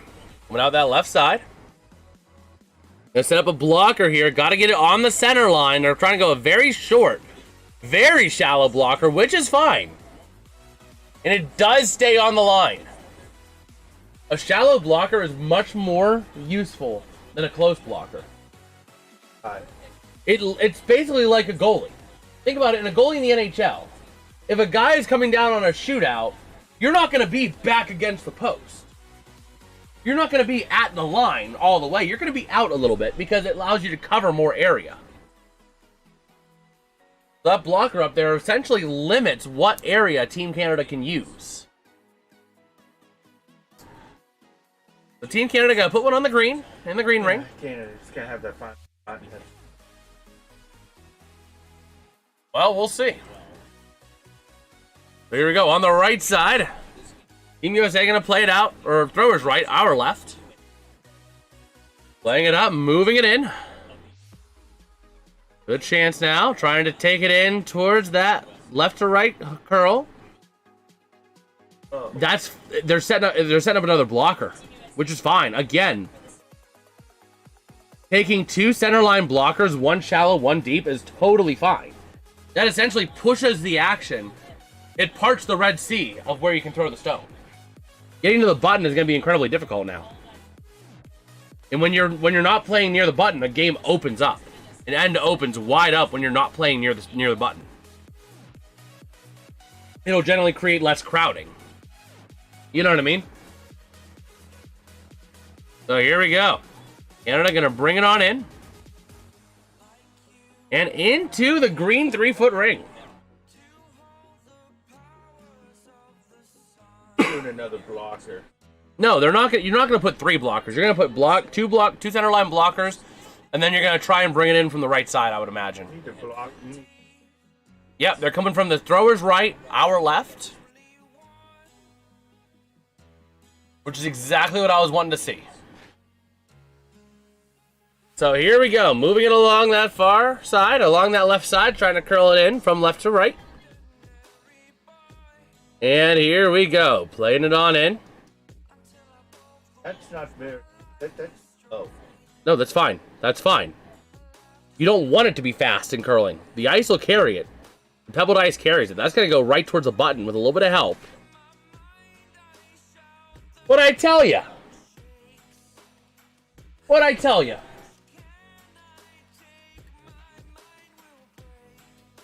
Man. They said 13-8, so they're saying hog to hog time has decreased by about 0.2 seconds. I say the Buddhist group that just finished the peace walk. Who am I to judge who is doing the will of God? Absolutely. So, Team Canada able to take out both U.S. guards. Yeah, I mean, the thing is that, there are some things that we need to come at with love. Absolutely. But the thing is, we shouldn't come out of a thing of judgment, but we do need to, have some of those conversations with some groups in a loving manner. You know what I mean? I'm going to try to bring it on in again, try to crowd that button. Because if they can load themselves on the button, or they're setting up a blocker, one of the two. This looks like it's going to be a blocker up front. Exactly. We need to, when we see evil, we need to come at it with a loving heart. It's our job to say, hey, I've noticed this, just want to let you know I've noticed this. You know what I mean? Don't come at it with a, you're doing wrong. But come out of love. And Canada going to take out the U.S. blocker. This is exactly what the U.S. wants. The U.S. wants this. Set the blocker, force Canada to take it. Force Canada to blink, and then you still have the blocker. This is going to be another guard. And real quick, I just got to take a minute as the U.S. is throwing this stone. We got 82 people up in here watching a curling stream. I never thought this would be the case, man. Much love to Allians out there. We also hit our minor goal of 730 subs. Much love to you guys. Glory be to God, man. God is good. That's fine. They want a blocker. You don't need a center line necessarily. Make sure they got enough to the left. Yeah, right now they're trying to guard their stone in the back. You know, I was getting to the same old. Exactly. Exactly. Oh yeah. Oh, sorry. We have 91 people up in here now. I can't believe we have that many people here watching curling. It's just, honestly, it's incredible. It is absolutely incredible. Now they're going in to take that thing. It's guarded. It's a very guarded stone. So. No, they're gonna hit theirs. Yeah, they're gonna hit theirs into the U.S. stone. It looks like. Oh, they did bounce. They bounced off the guard and took out the U.S. stone. Canada resting 3 around the button now. That is a beautiful stone there. So here we go. U.S. going to play it out that right side. Going to go a little right to left. Here comes Corey TC. And here we go. And remember, how much time does the U.S. have? The U.S. doesn't have that much thinking time, do they? Minute 38. Yeah. You have a minute 38 with 2 more stones to throw. Sometimes you need a minute to think about a shot. Especially when the game gets this late. So you gotta be able to throw it. And now you gotta use this time where Canada's throwing to start saying, what are we gonna do? What are our options? What are we looking at for our next throw? So here we go. Team Canada with speed, going for the takeout. They've placed the order. It's been received by the kitchen. And Team Canada on their way to pick up the takeout. And they actually take out the guard. I thought they were going to take out, you know. I guess it would be stupid for them to put the takeout in the center because then they're going to take out their own. But they did take out the guard. And here we go. Team Canada with the hammer, but USA has the next shot. Not a lot going on. It's a wide open center. The question is, are they going to go for another blocker, another guard? Or are they going to try to use their stone to bully out some Canadian stones? And that's what I'd be tempted to do. So Team USA going to use the timeout. Well, they're going to talk about that now. They're going to use the timeout. So, Team USA going to use the timeout. And man, we're over 100 people now watching. I mean, honestly, thank you guys so much for opening your guys' screens to us. I mean, it's just, I can't believe it, man. It is incredible just to see this. Honestly, like, much love to Allians here. I know I keep saying it, but it blows my mind. It really does. The score is right below me here. It is 8-7, Canada leading over the U.S. USA taking their timeout. How much game is left? Well, this is the 10th end, so unless the U.S. scores precisely 1 point, this will be the last end, and there are 4 stones left in this end. If the U.S. scores, or if the U.S. scores exactly 1, we will have another end, but otherwise, this will be the last end. I don't know about the USA probably winning. Right now, Canada has 2 stones in scoring position with a potential 3rd. I presume the U.S. is going to use their stone existing there to bully the others. Here's what I would do. If I were the U.S., they're going to hit their stone into the back one to knock that out, but then and then it's going to ricochet into the 2. Yeah, my thought would be hit my stone in there into the 2, into the split there, to split the 2 of them out. But here we go. The U.S. ready to go here on that right side. Interesting decision to go there. They're not go. Are they going for another guard? No, it's got too much speed. It's going in there. Then go into the house. Okay, that's what they're trying to do, but they can't. They didn't have the speed, so they couldn't take it out.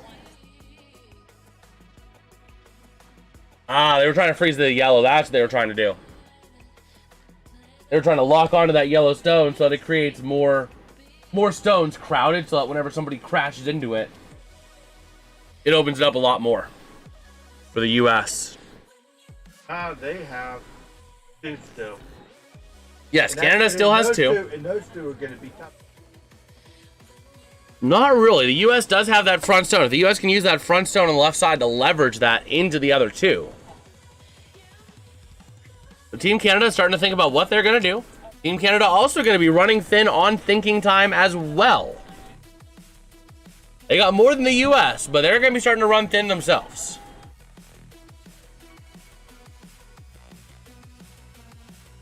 All right. So here we go. 137 of thinking time. Team Canada words going to be playing a right to left curl here with their second to last stone.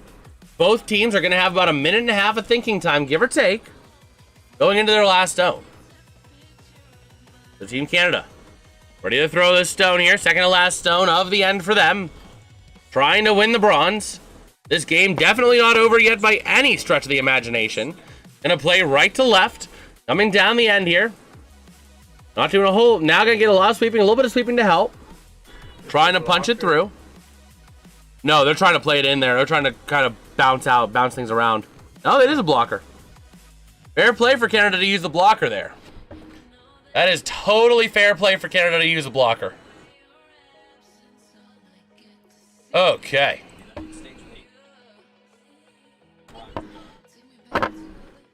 So here we are, ready to roll. It did overcurl. That benefits the U.S. They have a chance. The U.S. is going to have to play, though, the right to left. So we'll see. We'll see how the U.S. is going to play this one out here. This is your game. If the U.S. can get themselves the pending point after this stone, we keep on going. Otherwise, this will be the last stone of the women's curling Olympic event. So here we go. Ready to roll. No, it won't. Yes. Because then you have the gold. Of the women. Oh yeah, no, the women. Yeah, women's gold is tomorrow. Last one of the bronze medal. Yes. Forgot about that. I forgot there's only a bronze medal game. But here we go. USA win. Right now, it's not looking like it, but the U.S. trying to perform a takeout here. Up the center with a lot of speed, a lot of sweeping, and no! The U.S. just lost because they hit the Canadian guard. Team Canada going to take the win by a final score of 10-7. Team Canada winning the bronze medal. Team USA going to be stumped yet again. The Team USA is the only women's curling program in the Olympics to have played in every single Olympic women's curling and yet not win a single medal. And that dates back to 1998. For the record, 28 years. 7 Olympic appearances for the women's Olympic curling team and no medals to show for it. This is their best finish though since 2002. It's an improvement. The last 4 Olympics, they were 10th, 10th, 8th, 8th, or something like that. So unfortunately, the U.S. lost a close match. But it's improvement. It is improvement over what we've seen in the years past. They'll lose again. They always lose. Hey, we'll look forward to the French Alps. Oh, man. Yeah, rather unfortunate on that one, I do have to say. The gold medal match, let me go ahead and pull that up on my laptop over here. The gold medal match will be... Pull it up here real quick. Curling. February 27th. Women's gold medal game will be Switzerland and Sweden at 5:05 a.m. Eastern time tomorrow. 1 point on the last stone, too. I think it was just... They just got 2 points because they had 2. Canada was pending 2 points, I believe, is what it was. I could have misread it, Xander, but I thought they were leading 2. Polka Rose and GG, yes, sir. Yes, sir. Oh, man. But it was a good one. And I gotta say, for Ollians, I mean, this is gonna be the last curling event that we cover. For Ollivians who have checked out the curling streams, man, much love. I am honestly grateful to Ollians. This has been an incredible run covering curling this Olympics. I mean, only 1 point behind, yeah. Yeah, they were 1 point behind. They just needed 1 point in that 10th to extend it to an extra. But I gotta say, man, much love to all you who have checked out the curling streams, man. We have done like 4 or 5, or we've done like 4 curling streams. Let me take a look here. Go back into content here.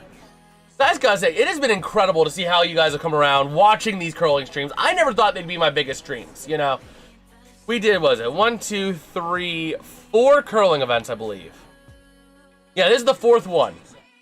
And all of them have done exceptionally well, way better than I was expecting. So I just gotta say, man, much love to you guys. Glory to God, glory to Christ, man. It is through His strength that this is all happening. But man, I love every single one of you, honestly. If you guys did enjoy the stream, I am going to wrap it up here so I can get me something to eat, because I have been wanting to eat since I got up this morning. But if you guys did enjoy, drop a like, drop a sub. We'll be live again around 2:40 p.m. Eastern for the bronze medal hockey game for the Slovakia versus Finland. So we'll be live for that one here in a few hours. So make sure you guys check that out. And with that, I will catch you guys next time. Peace out and have a good one. See you later, Matt. See you later, Matt.